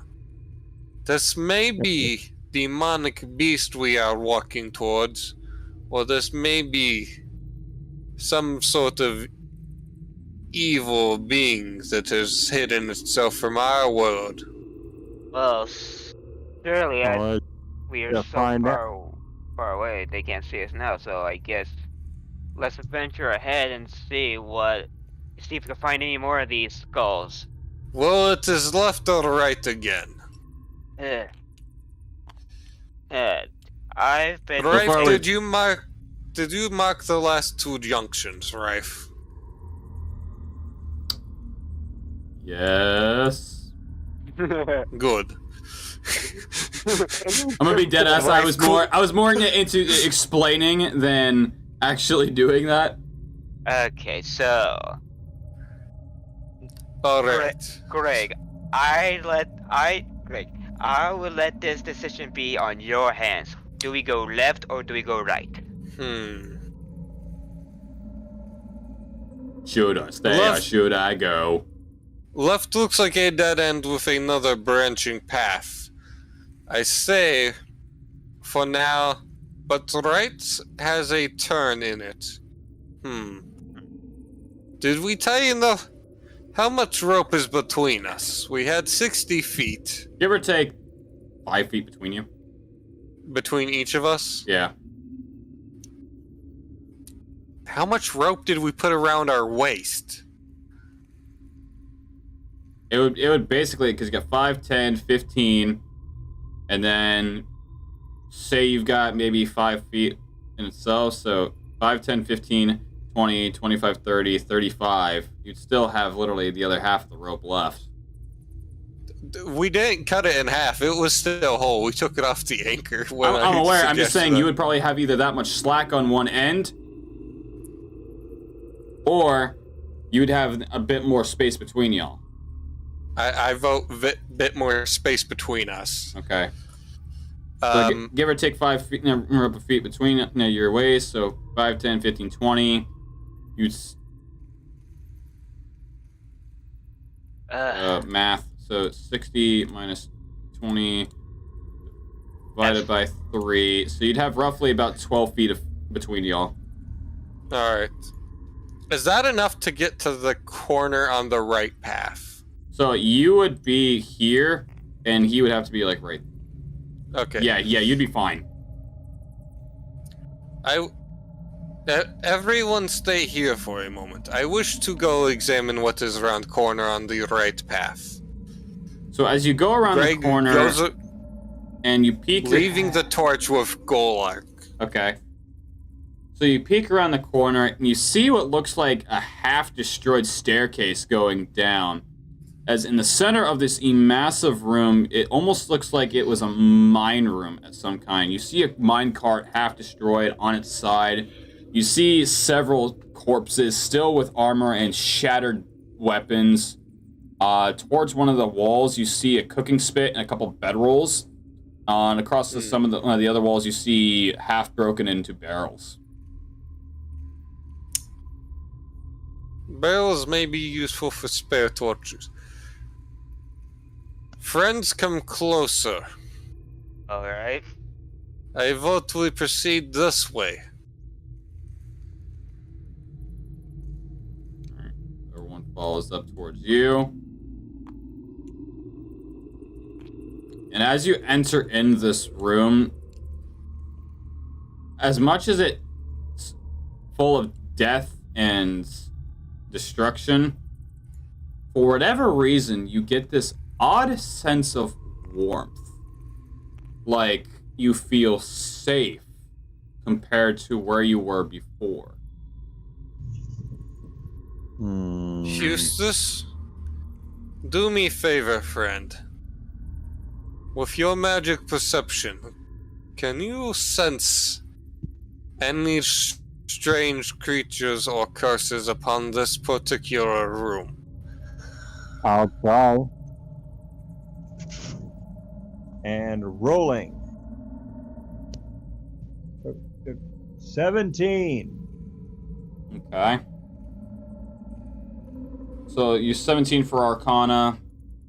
So you get a minor sense that this originally was a campsite used for prior adventurers or even others of the 60k army that had come here before you. You can't really get a feel of which of the two they are. My mom needs me, shit. But you just get a sense of just warmth and safety.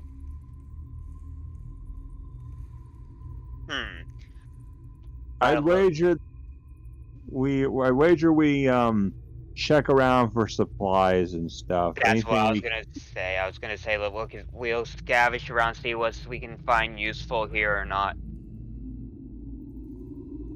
Yeah, let's just scatter and see what we can find. Okay. So, Eustace, where do you wish to explore? I'm going to explore the pharaohs to see what. I'm back. What I miss? We're gonna be exploring to see if we can find anything useful. So we've untied. Would you guys like to?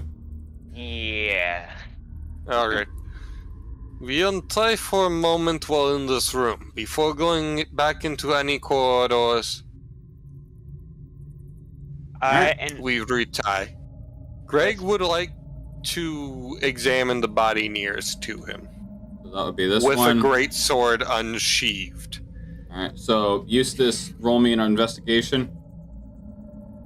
And roll 11. So the barrel you're currently prying into, that specific one is still sealed, while the other one seems to have broken into and straight ravaged. So there's nothing in there. You don't know. It's sealed. And the other one was ravaged. Yeah, it was straight broken into, and anything that was in there was ravaged. Okay, so I think I'm going to, for the most part after that, look at the mine cart. Wait. Why not try and open the sealed barrel? It could be food Well, or water. I'll use my cutlass to pry open the lid. And with me, I would just like to see the dead corpse with the broken longsword. See if he has anything useful. Okay. And just for reference, over here, there is a couple bedrolls and a cooking spit that is lit. Just for reference. Okay. Can we get that junction marked, since I'm unable to mark stuff? I thought I already gave you that. Oh. There you go. No. I already did, my bad. So, Okay. Cool. So who are we like taking turns, or we just yeah. roll? So, Greg, go ahead and roll me an investigation.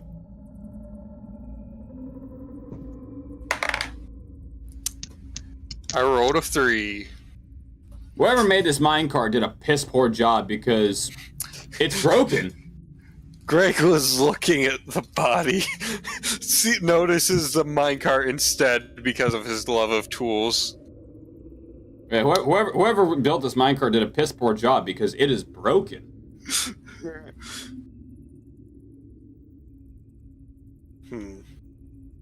All right, and Golark. I got a 17. Okay. So upon examining this corpse, you see that anything of flesh, liquid, anything, it's all sunken in. It's got its cheeks sunk in. You see the strands and rips and just holes of muscle that seems to be severely dehydrated. Almost no sense of life. You see its eyeballs still socketed in its face, with its armor still on and just oddly polished and clean. Must be a new adventurer. Might as well take this to see if I can get something useful out of it.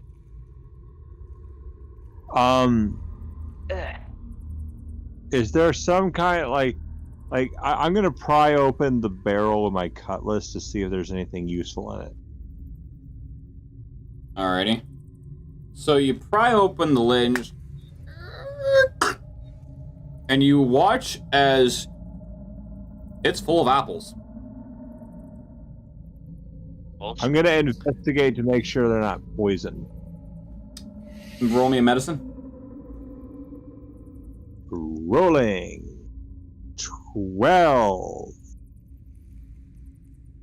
From what you could see, they look fine.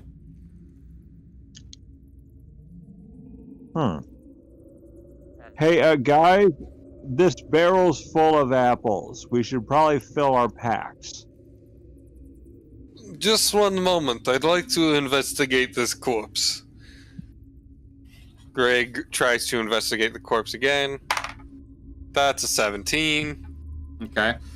So similar to Golark's, you see as its body is very much just dehydrated, zero sign of skin or blood or veins. It's just raw muscle. Its sockets, the eye sockets are still intact with its eyeballs, and its armor is relatively clean. Could this be a creature, like an enemy? This looks that caused it, or what you're looking at? What I'm looking at. It appears to be either an adventurer or another soldier from the 60K army you had marched in with. You can't really make out which of the two because it looks like pretty standard armor. Can I take his armor? You could. It's standard steel-plated, medium armor. It could be useful. Could Greg tell what type of creature this was before it died? Roll me a medicine. Or hold on.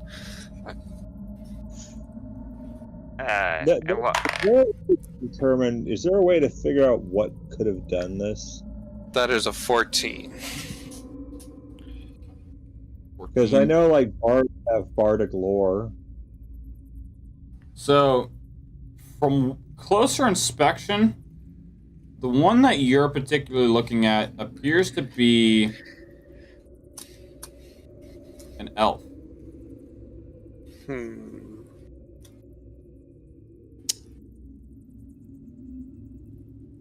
Yes. Are the barrels near Greg destroyed? They are not. Greg would like to move over and try and open the barrels. Okay. Looking for more resources. And let's go like as he tries to take out, or as he takes out the armor from the corpse, he sees that yes, it's polished on the inside, but a little bit dirty on the inside because of the corpse. The corpse itself, yeah. He still looks at it saying this might be useful, and I lost my die. Where the fuck did I go? Oh, there it is. And so he decides to put the armor into his whatever travel bag or whatever he had, and he goes Adventures pack. Yeah, Adventures pack. So what was that you said I acquired? Golork also has 10 torches. It's a steel-plated armor, and that would just give you an AC of 12. Steel. What was your previous AC, Golork? It's 16, but I was gonna see if I can keep this as like for like sell it for coin or whatever, gold, copper, whatever you want to do it. Just something useful, or I can melt it down to something we can use it for. Steel plated. And then just with that, I go to the spigot, or the thing that you highlighted. Cooking spit? Yeah, that's lit to see what's there, and I investigate that. So you walk over to the cooking spit, and you do see a decent-sized boiling pot, and it does have something in it, and it is bubbling. That it's hovered over the fire on basically a metal cooking spit. Like, okay, literal Skyrim, essentially. I would try to test what's in that pot. How so? Eat it, whatever, if there's like a spoon or something. Do not eat it. So you wish to eat it? You wish to eat it? Yes. Golork's gonna die. I don't give a fuck. It could be useful. So you reach into your knapsack and you take out a makeshift bowl of some kind, and you dip it into this, as it's got a very sweet smell, and it's got a rather semi-thick texture to it as it sloshs into your bowl. Roll me a medicine check. Please let me gain health. 16. And my medicine's a +1, so I have 17.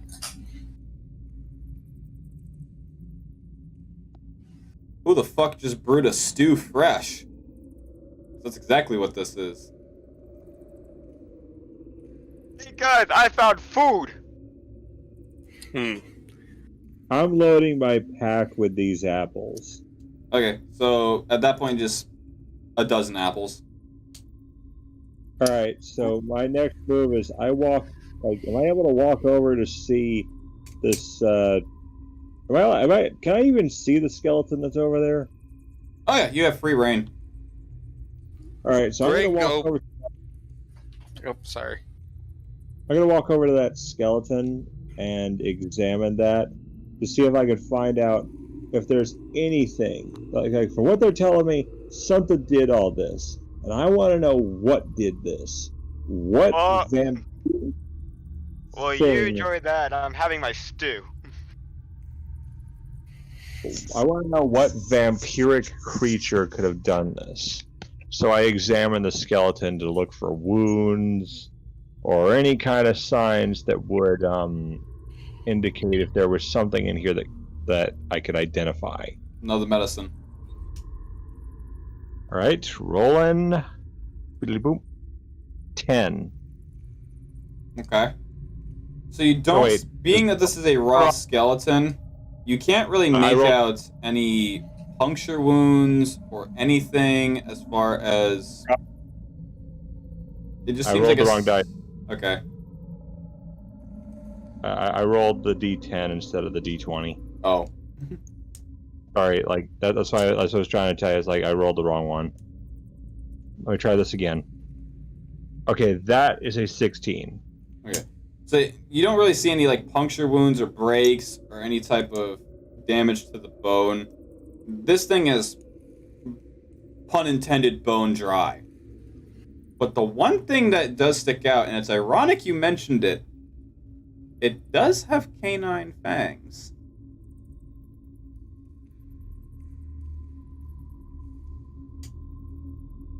Interesting.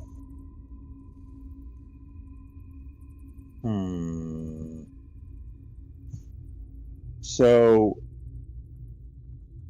is this a vampire? You could probably gesture to guess that it at one point was vampiric of some kind, whether it was a vampire or a dampire. What is a dampire? A dampire is the bloodline of the son or daughter of a vampire human mix. Oh. So yeah, at this point I yell out, guys, I think I found something. Whatever this skeleton belonged to was vampiric in origin. You say in origin. So you mean was it with or against these guys? That I do not know. I It's know a that- skeleton, much older than these corpses. Sorry. So I'd wager that whatever did this doesn't really add up, because vampires, they drain blood. Whatever happened to these soldiers, it looked like it drained their life force. It looked like it bled them dry. It sucked their souls out, drained all their fluids entirely. We are in fucking underworld after all. And with the spigot literally filled with fresh stew, these guys I must have been dead read- recently. Which means that whatever did this could still be nearby. Greg would like to open these barrels. So the one closest to you, it's full of potatoes. And the one behind it, Friends, it's got a few loaves of bread. It's very weird how this very large barrel has like conveniently 7 pieces of bread. Well, friends do not take food. food. As you just see fucking the dragonborn just gulping it down.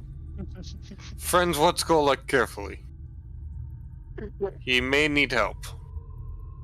Mentally or physically? Both. This food is tasty. I have extra bullets. You can have some. I do not trust this food. The barrels. Why would one only pack 7 loaves of bread into a barrel that could easily hold far more. Someone was already snacking. Are you saying that there ain't no baker dozen? There's no There's baker no- dozen. No, there is not. But these men would have had much food here for only 2 soldiers. There is Okay. no sound of further soldiers. I do not believe this food was theirs. Well, whatever it is, they made it so damn good. I'm eating almost all. I ain't eating all this. I'm still eating what's in my bowl, and so far, it just tastes damn good. I might save some for later. Greg would like to take the holy symbol and put it onto the potatoes. Okay. See if it does anything.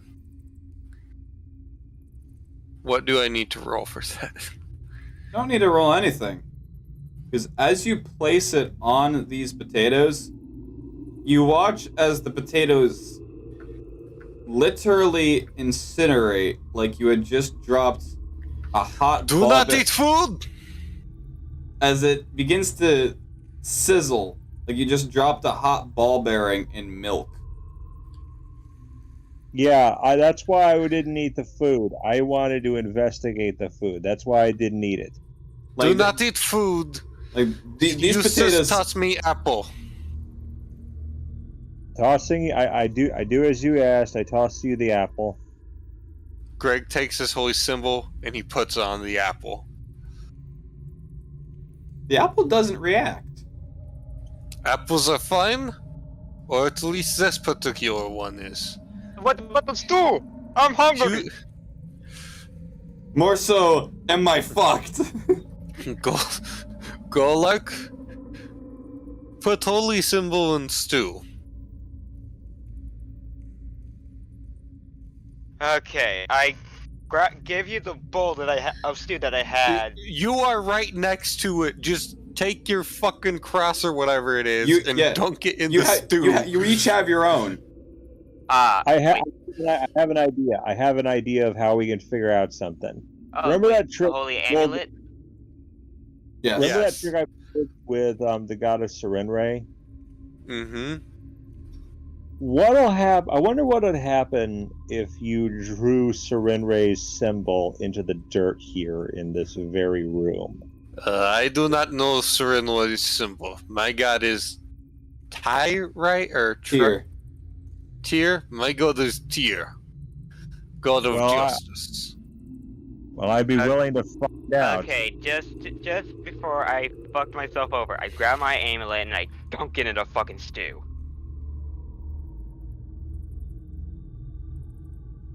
When you dunk it in the stew, it doesn't react. But when you pull it out, what is on the amulet instantly freezes.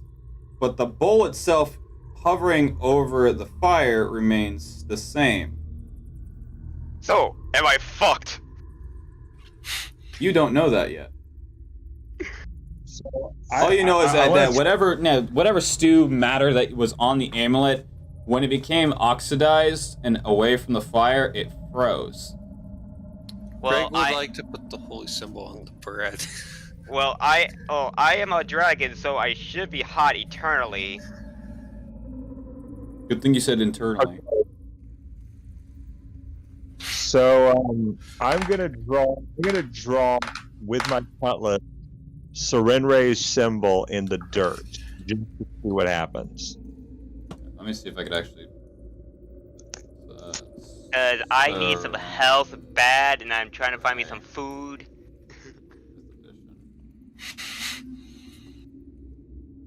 I mean, I've already taken so much damage now. What possibly could happen? You die and we have to get a new friend. Remember, I'm a zealot. I am too angry to die. Once you get. Yeah, I don't think poison's gonna save you, or it's gonna save you from poison right now, my guy. I don't think it's poison if it's just frozen solid on my damn amulet? Okay, so you draw it within the ground, Yeah. and nothing out of the ordinary happens. I had to look up what the actual symbol looked like for my own reference. Okay, just for safekeeping, I'll just pour. Or does anyone have a spare bottle or flask? No. I do have water skin. Why are you suddenly Russian?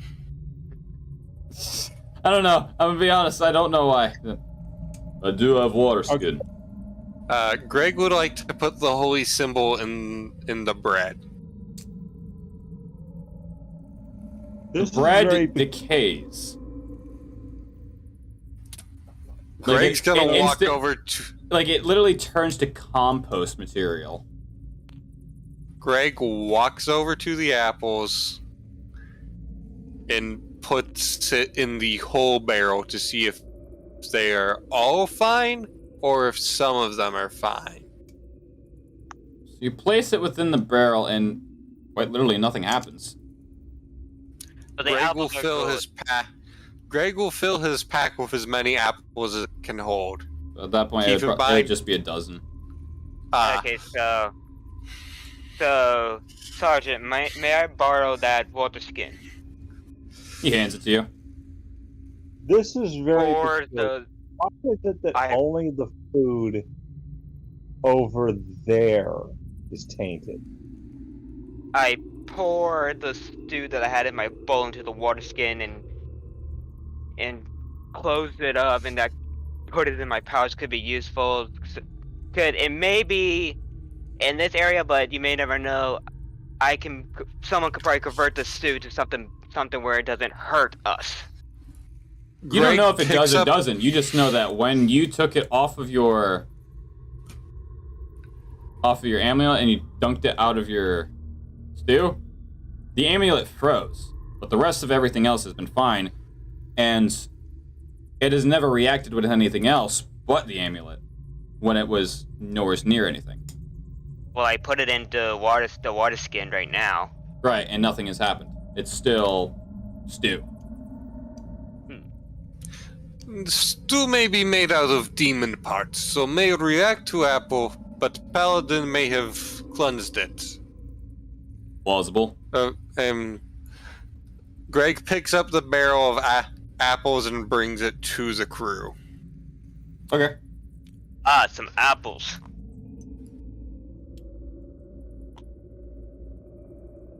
So He sets it like right about here between the three of them. Fill pack. How big is this bear? Fill pack, like he's saying fill their pack. Greg doesn't speak in complete English, partially due to the Russian thing, but also partially due to being an orc. This thing, 12 from what you can see within this barrel, this is like a standard like farmer's barrel. Fucking, I don't know how big a farmer's barrel is. Like I can about look that up for about you. like 4 feet tall, maybe 3 feet in diameter. Alright. So, probably too heavy to conveniently carry with us. You would have to have this thing literally Tanjiro strapped to your back. Okay, I'm actually quite curious about this. With the stew, if I dunked my amulet and it froze, my amulet froze. Let me grab one of those apples and dunk it in the stew to see if anything happens. Alright. You're just dunking an apple. No, it's to see if it burns or if it freezes like the. You are just dunking an apple. So nothing happens. It's like cookies and milk. You're just dunking an apple. Cause I'm literally Yeah. Fine. trying to find ideas to give me some food so I don't fuck myself over. The apples have been proved fine.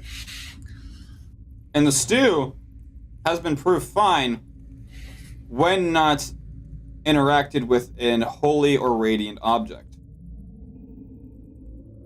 Yeah. Okay, so I know the stew's good, the apple's good. Okay, so everything's good. Anything else? Because I know for a fact all these fucking weapons are useless. Well, there is a couple bedrolls like against the floor on around the spit. Okay, I have an idea. You know how I said that the fish that I carry around is kind of like a lifeline to Dagon? Okay.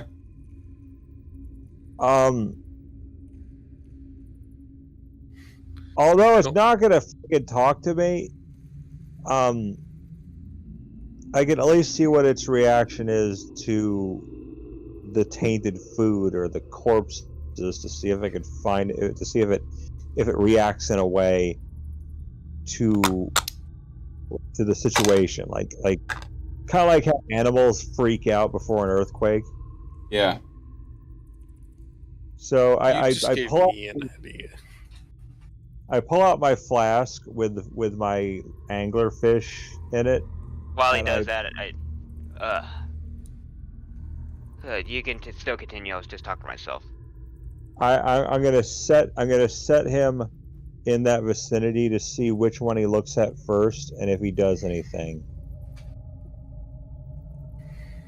It's kind of Like, ironic you well, pointed this out originally, because it looks around, and only when it goes in the direction of where the bread and the potatoes were, that it gets a rather grim look on its face. By the fish, by what the fish is saying, over there he sensed danger. Not danger, but something's not right. And with me being the stupidest of the group, probably I should go there and check it out. Wait, what's your intelligence, or is it the wisdom that determines smarts? Because I just want to see who actually is the stupidest of the group. Well, that would be intelligence. I have a 12. Okay, I have a 13. I have an 11. So Wraith is the dumbest member of the group. Well, we don't know what Eustace is. Eustace, what's yours? Or Kana? My intelligence is 12. Okay, so me and Kana tied. So, right? Greg is the smartest member despite being an orc. I like that. Yeah, but have you seen me make a bad choice recently? Who? Me. Well, the difference between intelligence and wisdom is intelligence is knowing that a tomato is a fruit. Wisdom is knowing it does not belong in a fruit salad. You motherfucker. Am I wrong? No. No. But still, I go and check out where the barrels of bread and potatoes used to be, just to see what the fish was looking at. Golark dies. Again! No, This man is Krillin! I'm picking up my angler fish and I'm putting him back on my stuff. Greg will sit down on the ground with his legs crossed and take his helmet off again. Okay. Okay, as I only see, like I said, the barrels, which are almost gone. And fairly decent sized spider webs, but they look like they've been there for ages. Yeah, so I don't see anything that would concern the fish. That you could see of. Yeah, Greg. that I can see of. Can I lift Greg. this boulder? You can certainly try. Hey, I got an idea. Hey, Greg, you wanna like try to get the opinion of your ancestors? They might know what's going on with this tainted food.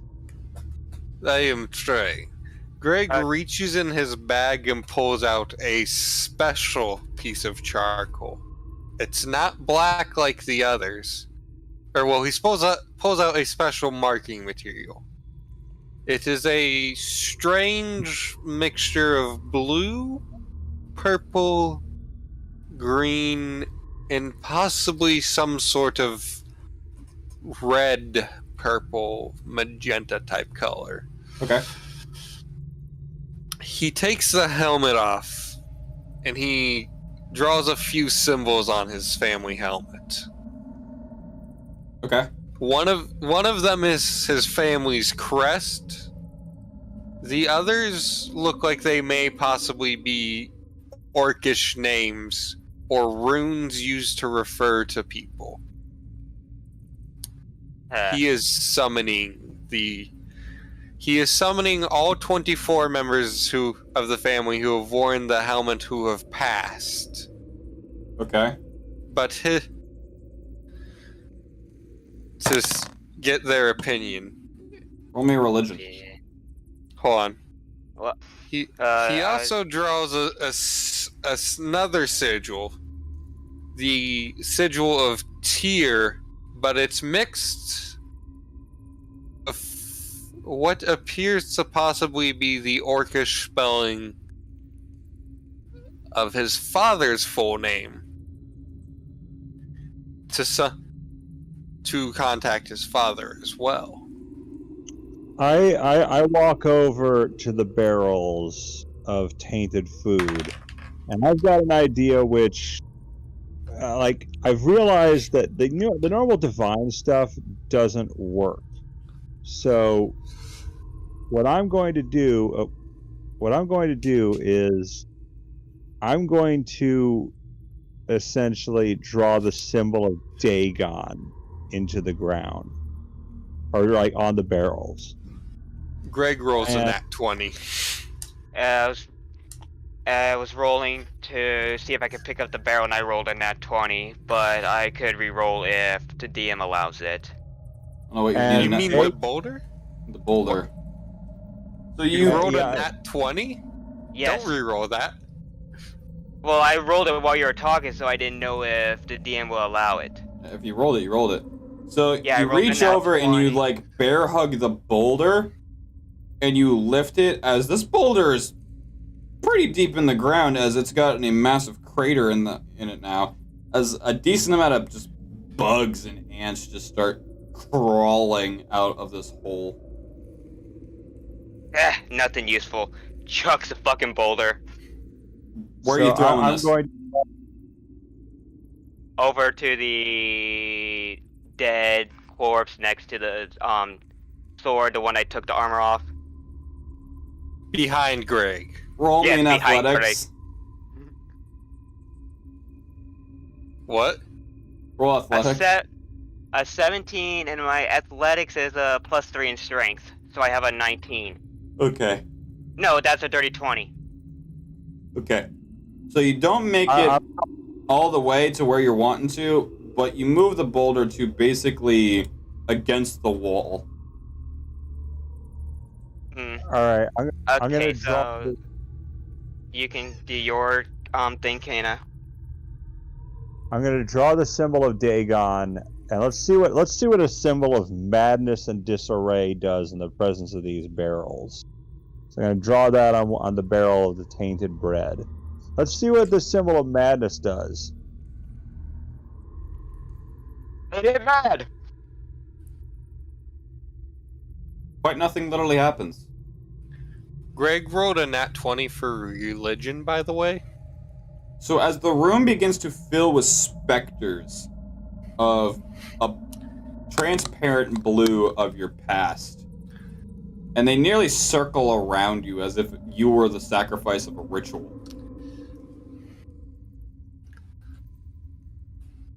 Honored ancestors, great heroes, mighty warriors who have given their life or lived long enough to raise more heroes yourself and train them as well. Greg puts his hands on his knees as he says this. Do you believe we have taken the right path? Should we stay in this room? Is there danger in this room? A female If we amongst have- the group. You have taken the right path to take a safe rest, yes. So venture forth. into the darkness to seek out another light, which your quest requires you to find.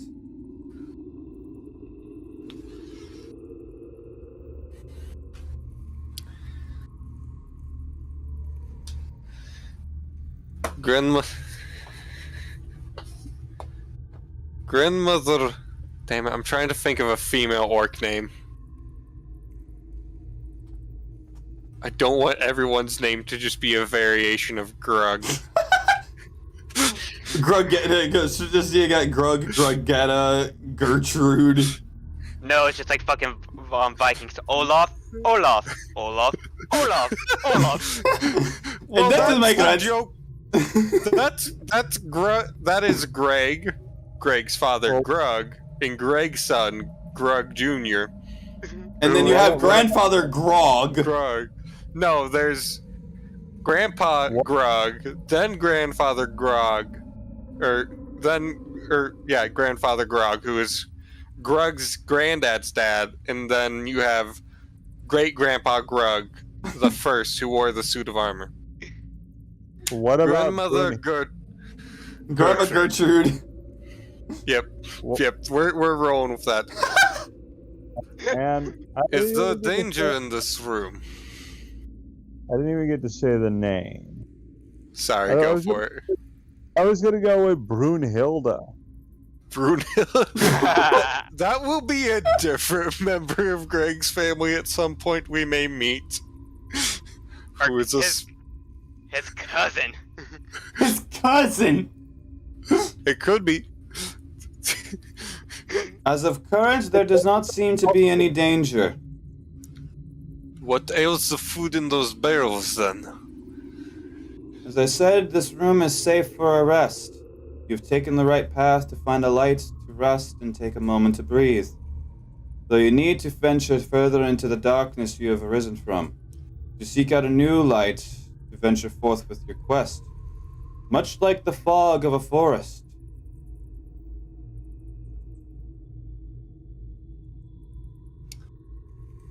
So we're making camp here, I see. Thank you, Grandmother. Thank you, honored spirits, for joining us and giving wisdom. They all bow their heads as they just slowly blow within the wind of time and space before seeping back into the helmet, and the runes that you had drawn on there turn into like a wax and polish as your helmet's now nice and shiny. The helmet restores itself some. So, Plus 3 AC. No, I'm joking. What? I'm joking. I was gonna be like, hell yeah, if the helmet like, the helmet's pretty much always in this state, which is the state it was in when Grandpa Grug, the original member of the line of Grugs, who is technically Grug Grimbard the First, or Grug the Noble. This is how it was when he died, and this is how it always restores to. Because their family has magic armor and shit.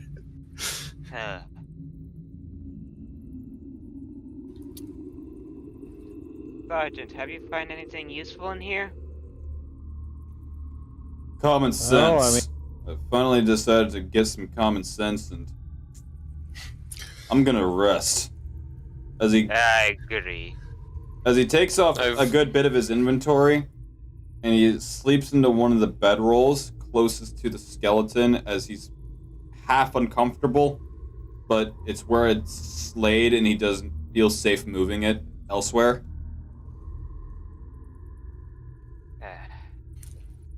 I He is agree. taking rest. That's why I just tip him upside down.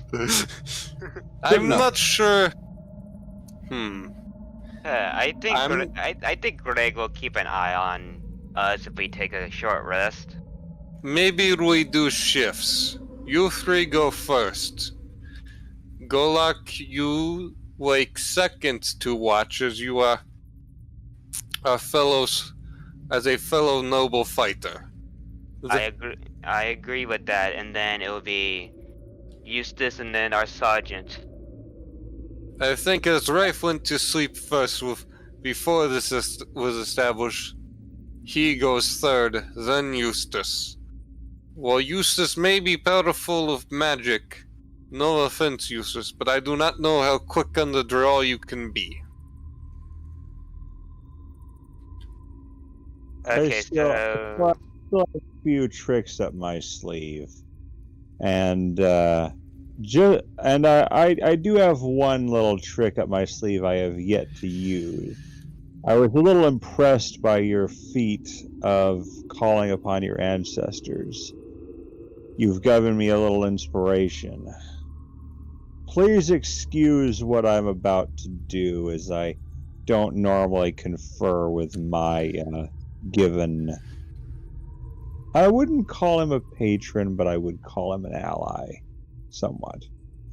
I'm about to do this, and so what I'm going to do is I'm going to try to confer with Dagon, and for the record here, I don't like.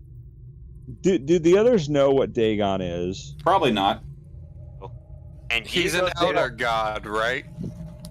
Well, he is, and at the same time, he's not a well-known. He's not like he can't just cause like people to go bonkers just by looking at him. What story is he in? The story of the same name. So Dagon. You guys do that. I'm gonna go hit the hay. I'm exhausted from this thing. I need a rest. Alright. I just want to see everyone's reaction to what's about to here. My book does not have Dagon in it, unfortunately. Or at least I can see from a quick look. Well, let's just say that he is spooky. He is spooky in a whole different way. Like, if you were to just Google him,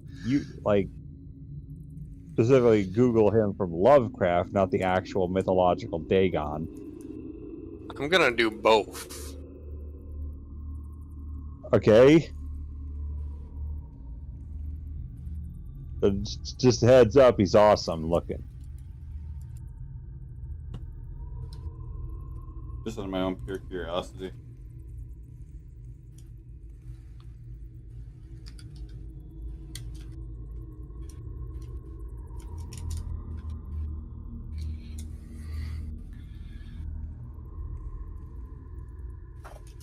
This motherfucker looks like he's the goddamn dude from the Black Lagoon. Yeah, kinda. Yeah, but like huge. Like freaking huge. And I feel like Greg wouldn't necessarily be fazed by this.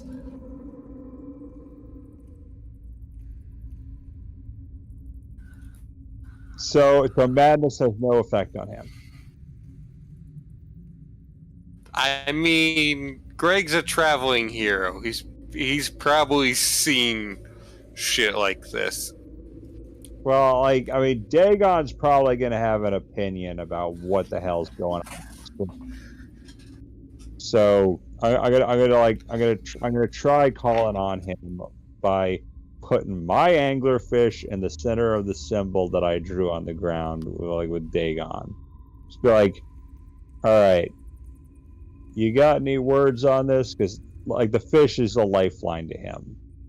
Yeah. And if people start seeing weird freaking things in the room that aren't really there, but they happen so subtly that you wonder whether or not you saw it at all. Greg's mainly looking at the door. He's not at the two entrances we can... Hold on, wait. All right. This so over here, is that a dead end?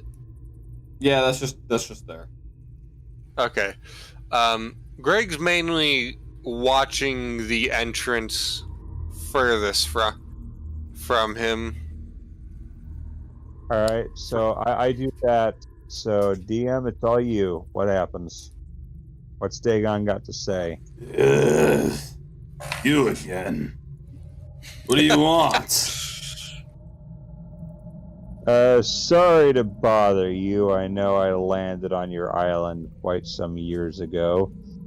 I was just wondering if you might be able to surmise if there's anything in this maze that we should be wary about, because you know way more. And you watch as the symbol slowly fills with a blue, thick liquid as it quickly turns into like an orb that floats above the fish. Ugh. One of these. Boy, it's been a while. This ain't no maze, no labyrinth. It's definitely got something that... How do I describe this? It's not something a matter of something, but somewhere. This whole maze. Be wary of the whole damn thing. It's not that something in here is sentient. The whole fucking place is sentient. This is a literal living cave.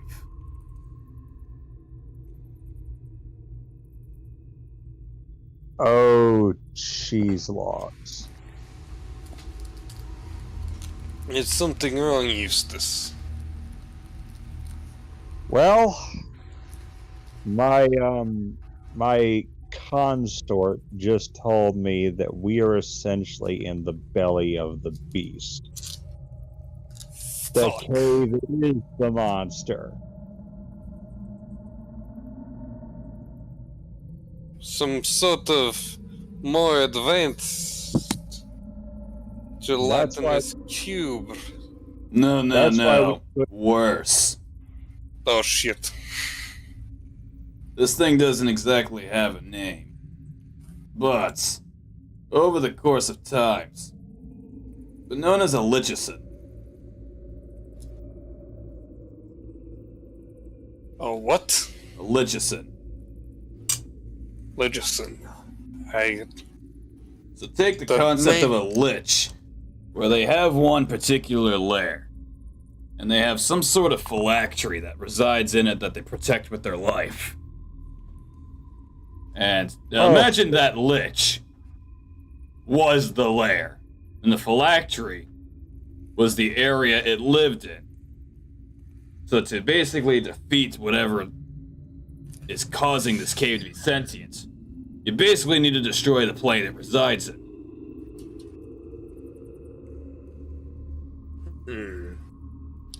I'm Oh, seeing frick. 2 possible locations on the map. My ancestor said we've been going the right way, so I think I know where we want to head. Greg wakes up a wraith in Golark. What? Fuck. We are in the monster. Alright. The whole cave is monster. We need to keep moving and find phylactery and destroy. Phylactery? What the fuck? We are in a lich cave. The cave is a lich. He's gonna sit up in like half a haze, like easily half awake. He was just about to go to sleep. Hold on, rewind. Fuck. God damn it. So, God of Eustace, explain. alright. Greg goes to wake up Golak. I'm just gonna assume He's he's gonna- just gonna be slightly agitated, but yeah. He's going to shake Golak awake, by the way. Alright. So, think of it this way. You've got a lich, it's a living creature, and it's got a lair that it likes to reside in, that it calls home. Well, imagine if that lair was sentient with the soul of the Lich.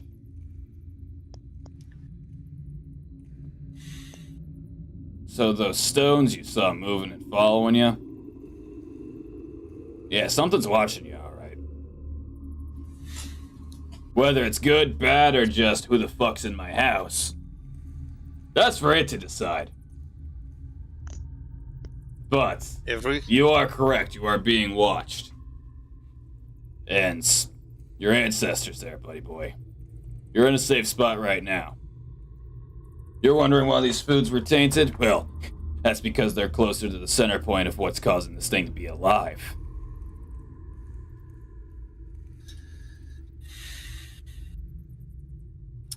I have an idea. Probably not the...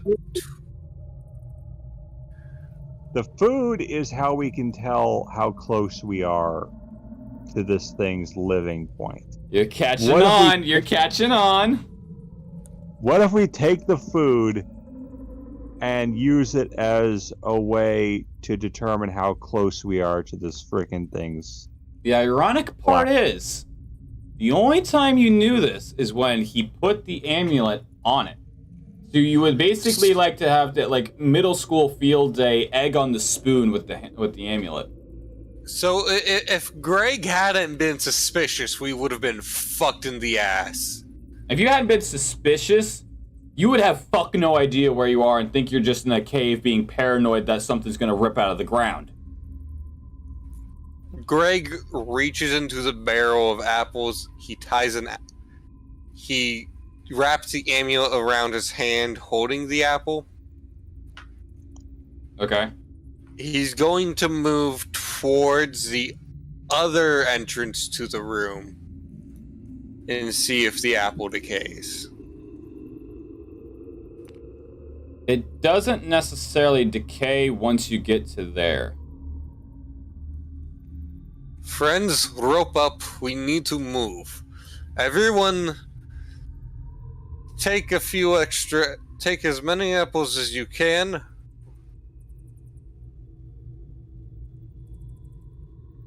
Is the Lich gonna be where I think it is? Like its phylactery? Because there's one of a few places I think, which means we may need to do some backtracking. I mean, completely up to you to try to find it. Whether you want to get the fuck out of here or destroy this thing, that is for you to decide. And on that note, that's where we're going to call it for today. It's not even 12. No, but it's getting close, and we all need sleep. Some of us got work. Damn it. If there is one thing I have learned about liches, is that we do not want to fight a lich with only one ad hoc wizardry talent. Because I do not want to have to be the one trying to counterspell that thing. Because I know, for one, liches have prismatic spray, a green ray, and they can turn you to stone. It's like there's here's so the thing, many though. things. He said that there is not an embodied lich. He's saying that the cave, the maze that you've been walking through, is the lich. We're If looking it for its... walks like a duck and turns you to stone like a lich, it's a lich. Because you were right. The two soldiers on the ground did have their life source sucked out of them. Because that is something liches do. I thought this was the work of a lich before we even mentioned it, because I thought that, but I thought there's no way there's a lich in this cave. But no. You're right. He's not in it. It is it.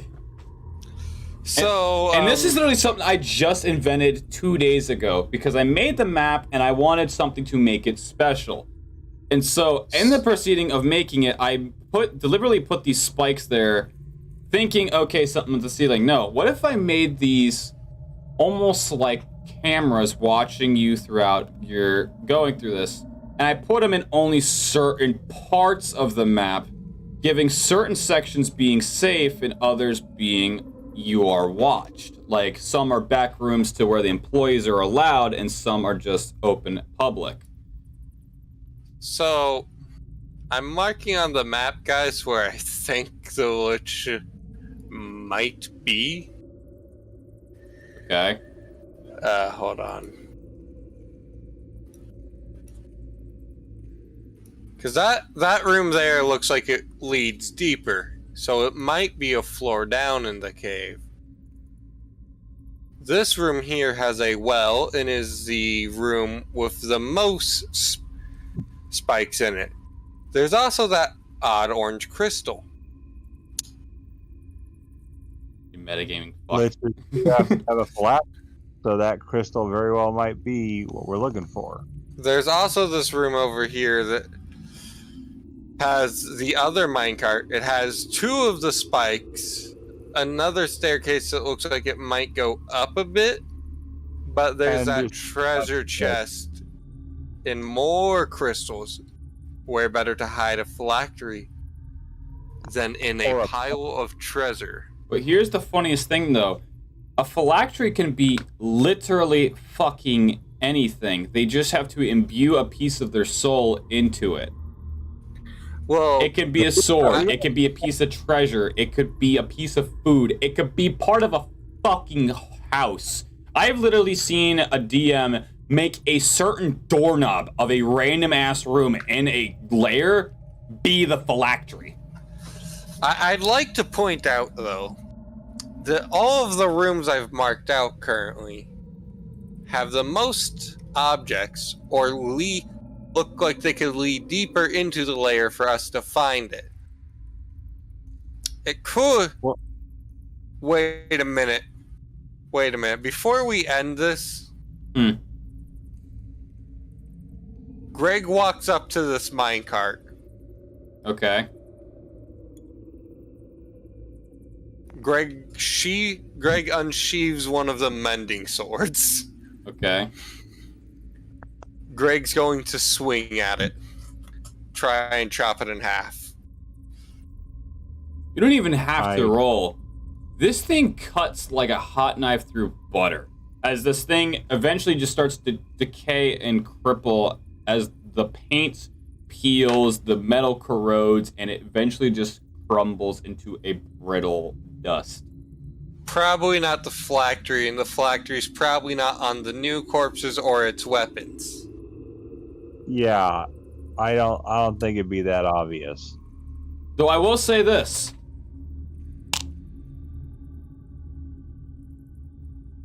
I don't even know if I should say this. You know what? Fuck it. I'm gonna say this. I did keep a tally, or start keeping a tally, when you did things with the vines.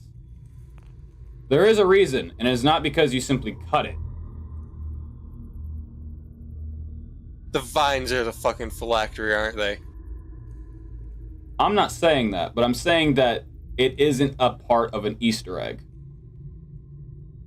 The vines are necrotic.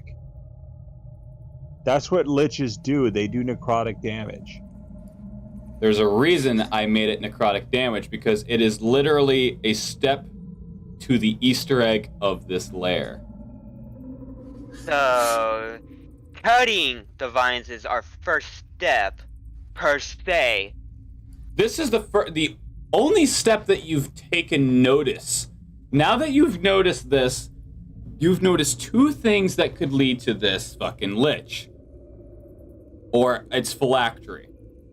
You have the vines, which emitted a smog when cut, but after it released its sack of smog, it wasn't like a vein pumping, it was like a sack of it. And the obvious, the skulls that follow anything that moves. But you also remember, it doesn't, it's just playing cards, go to neutral. It is, if there's any source of objects that is not of the lair, it focuses in on it.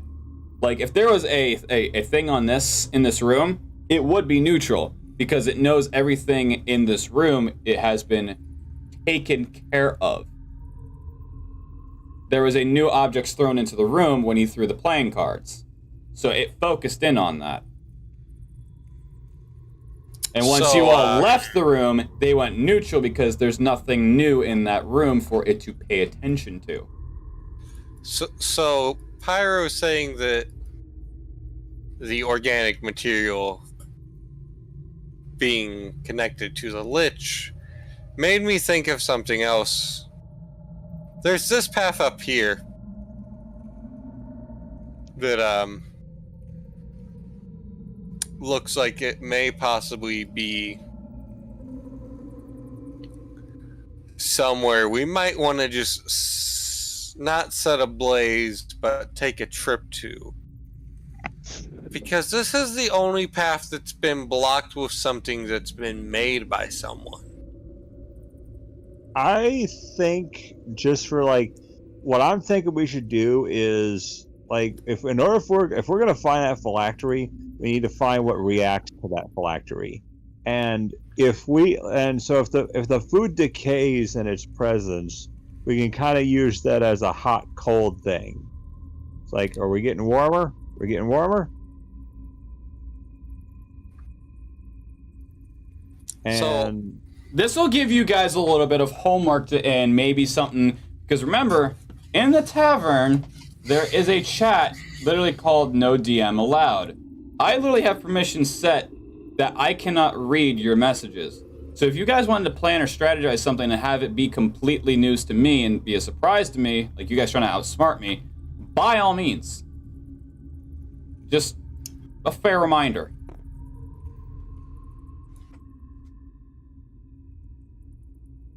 All right. Yeah, so like, this is quite a turn of events, though. I am glad I was able to confer with Dagon to find this out. And the most ironic part is, as I said, I built this in 2 days. And it has 3 layers, a material, a spiritual, and a soulogenic, which is basically like, because there is a difference in my world, a difference between a spirit and a soul. The soul is the life force. The spirit is the personality conscious. On top of that, this whole dungeon has an Easter egg, and you already started one of the several steps. And we did not even know about it? You didn't know until now, when you conferred with Dagon. And Greg's ancestors. It is literally your exploration that has led to you to finding my first zombies-inspired Easter egg. Which is... this dungeon. Yeah.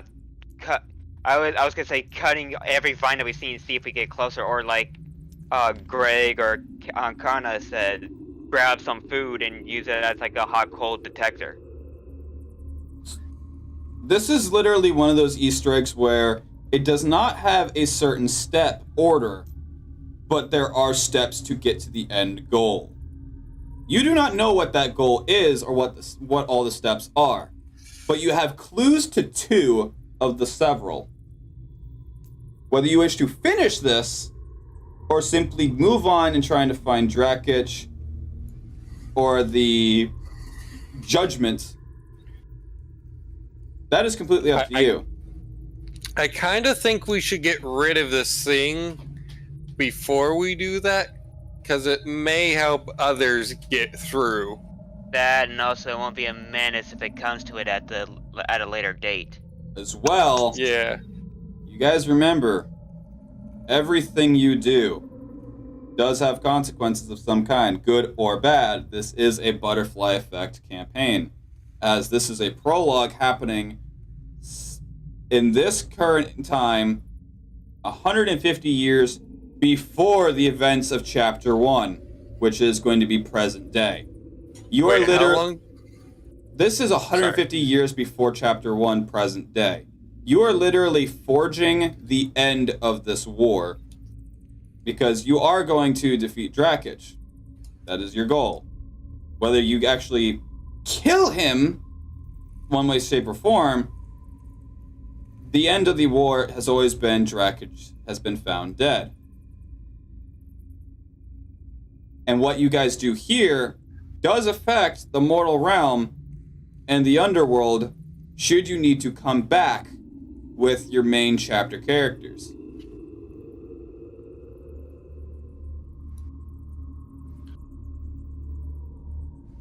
About how long do orcs live in the D&D world? They usually have a lifespan of about Same as human. 70, 80. Yeah, that's basically standard human. All right.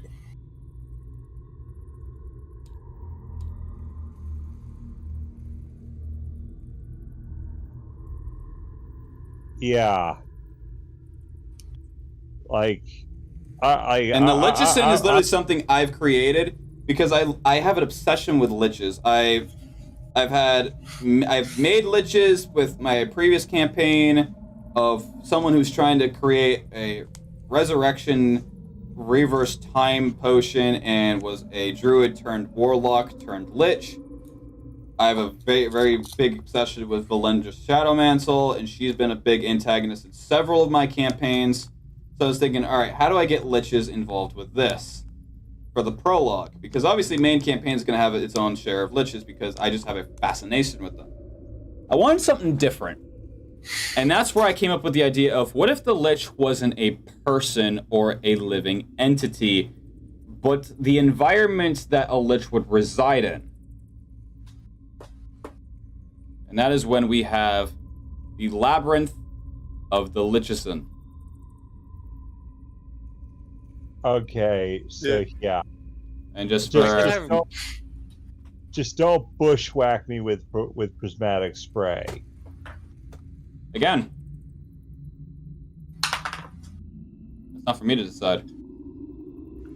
And that is how you spell it. I just put it in the DM maps and handouts. All right.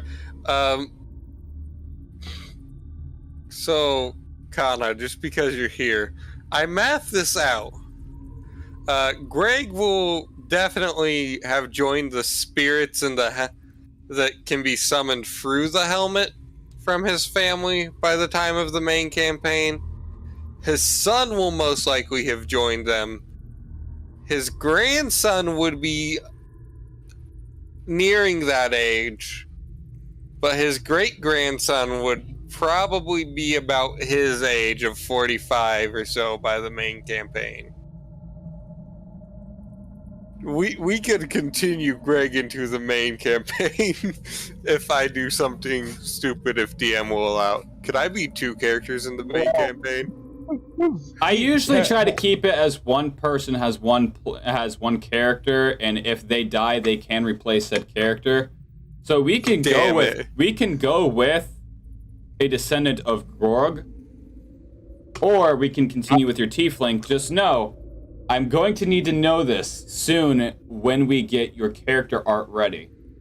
I need to know which of the 2 I need created. Yeah, because I wish Kana already has her character halfway done, and Stetson is about to get his started. Because the tiefling is mostly made. We'll start with the tiefling, but I really do want to continue the family line of Greg. But something I do allow. I said one player controls one character.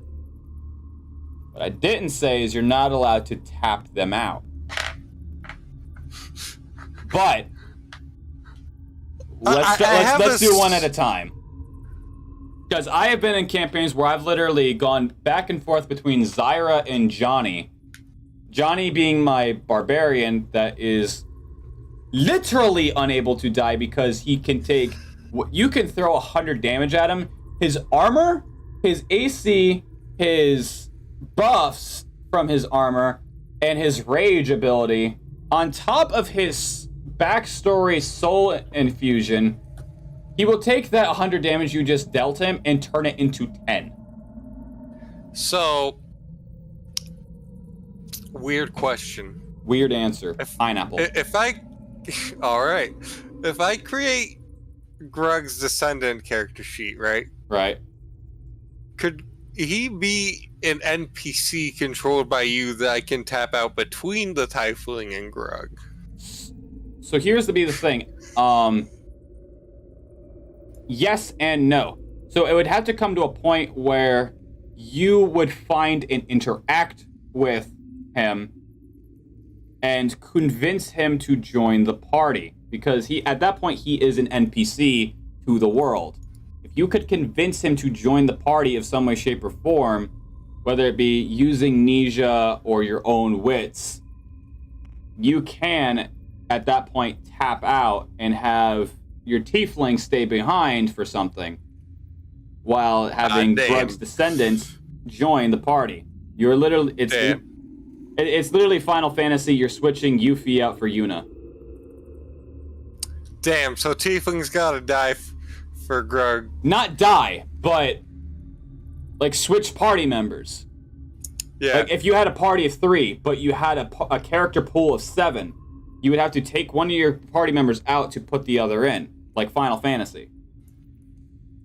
I wish he could see the character art for my character, because it is glorious. Dude, legit, like, I saw that and I'm like, endgame stuff right here and there.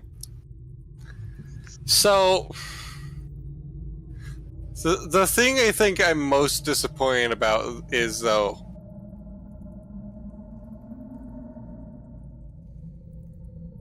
I think it'd be fun to have Grug's descendant, but I also want to make this tiefling character. Well, also you got to take into account that how would they react around Tetra and all of her absolute bonkers madness? Only one way to find out.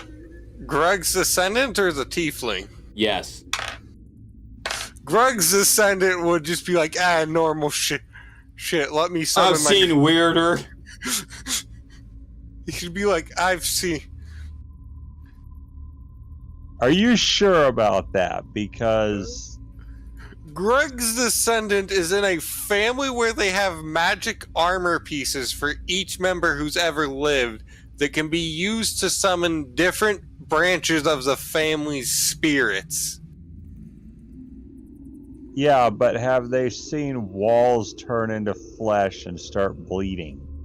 Probably, because they're noble heroes who travel with two goals: to bring those who are dishonorable, or to defeat those who are dishonorable fighters, and to bring those who need to be brought to justice. And Greg is currently full of Greg Grimbard the Fifth, or Grug Grimbard the Fifth, aka Greg the Destroyer, is currently doing both of those with the fucking main bad guy we have. Yeah, he's a bitch. And plus, we've already established the arm with Tetra, but I just feel like most people would be completely creeped the hell out by her. And tomorrow I'm gonna make Greg's descendant in Hero Forge. I feel like she'll be the one who people get creeped out by the most. Except she will have her funny moments. Because she's freaking nuts. I feel like she's gonna have that moment where she's just gonna say something so stupidly random that people are just gonna be like, "What the frick are you talking about?" Nani? The question is, though, about Greg's descendant. What is he wearing of Greg's? That is for you to decide. And mostly what will decide that is the end of the prologue. Because you don't know you don't know what all he will still be wearing when he leaves the underworld. Should he? Well, so Oh, I've had Sure. some thoughts about that. I have a feeling Greg will die to save his friends.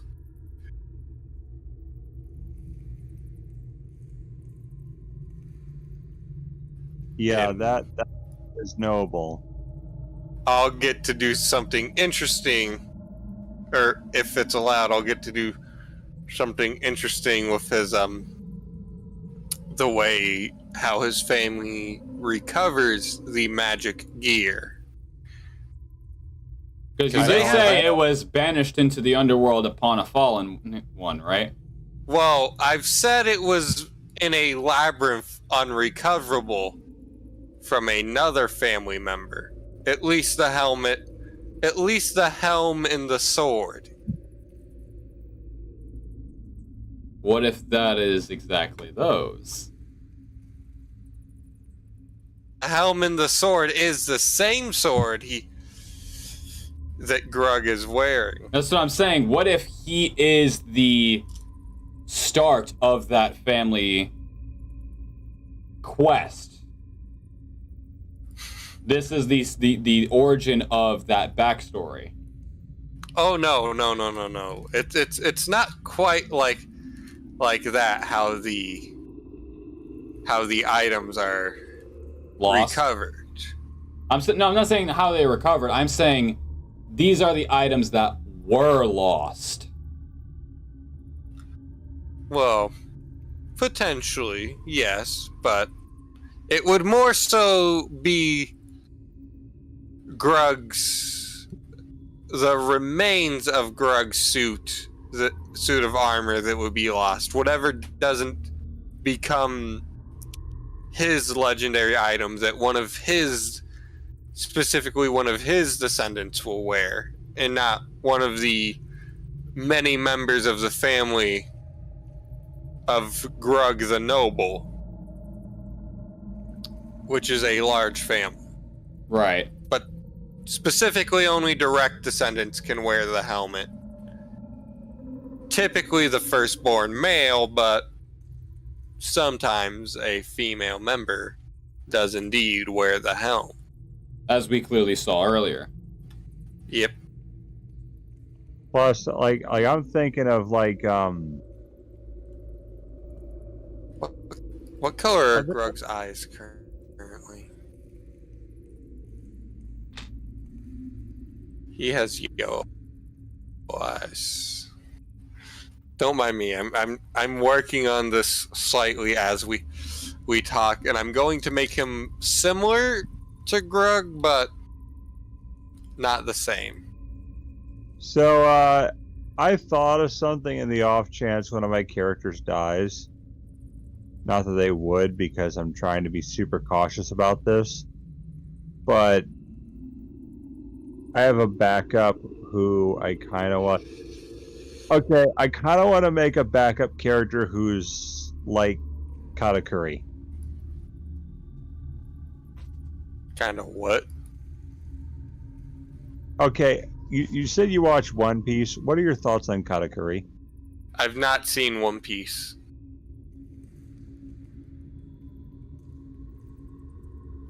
Well, someone said they did. Yeah, that was me. I'm trying to remember. I'm literally looking them up because I've seen so many fucking One Piece. Katakuri. Here it is. Who the fuck is this? Katakuri is like the Bruceest character in the history of Bruce. Who's Bruce? Okay, I haven't gone this far. What episode is he debut? He's the Whole Cake Island arc. And he is probably the most awesome character by far. I'm just gonna say Debut this episode now. 860. Yeah, I'm nowhere fucking close to that. I just hit 300. I'm still in Ennie's lobby. Okay, yeah. When you get to Katakuri, your head will explode. Yeah, I'm gonna state I this literally now. am just starting to get the fucking the fight with the pigeon guy. I'm literally at that episode. So you were at the fight with Rob Lucci, which is probably one of the more epic moments. Yeah. I have a feeling Grug's descendant will be more of a paladin if Grug is to die here. Or as some people call him, Rob Gucci.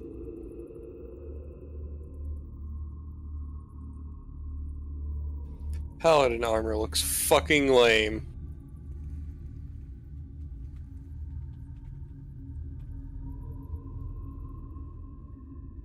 Oh man. That's the thing though, it's like if you'll like the finale of Venus Lobby. I liked it.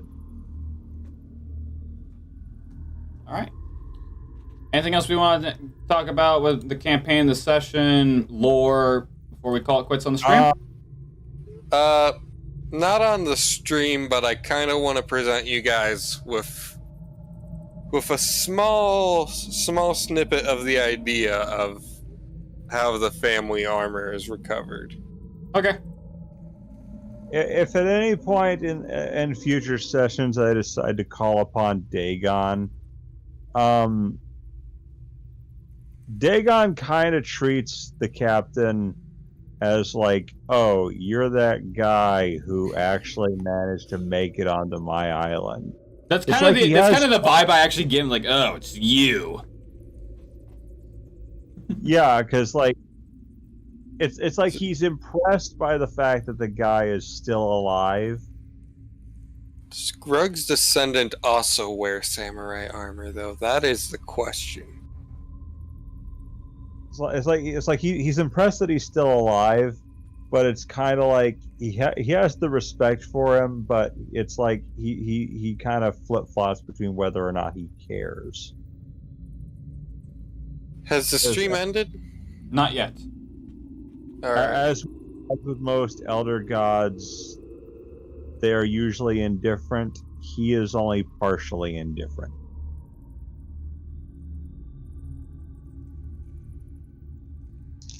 So yeah, but I mean, like, you got his personality a little bit, yeah.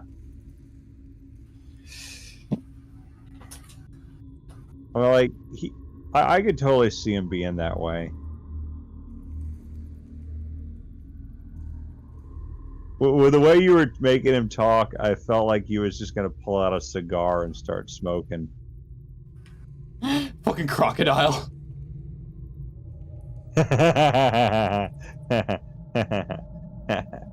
Oh, Alabaster was amazing. It was. Alrighty. And on that note then, I'll go ahead and end the stream here. And Blue, when is your next available Sunday? Next Sunday. On the 1st? Yep. Alright, I'll go ahead and let everyone know. And see you guys next week. All right. We'll see you next Y'all have a good week. night. I'll be ready. Wait, I do want to talk about the idea of what happens. Yeah, I'm just cutting the stream. Okay. Alright, see you guys next week. All right.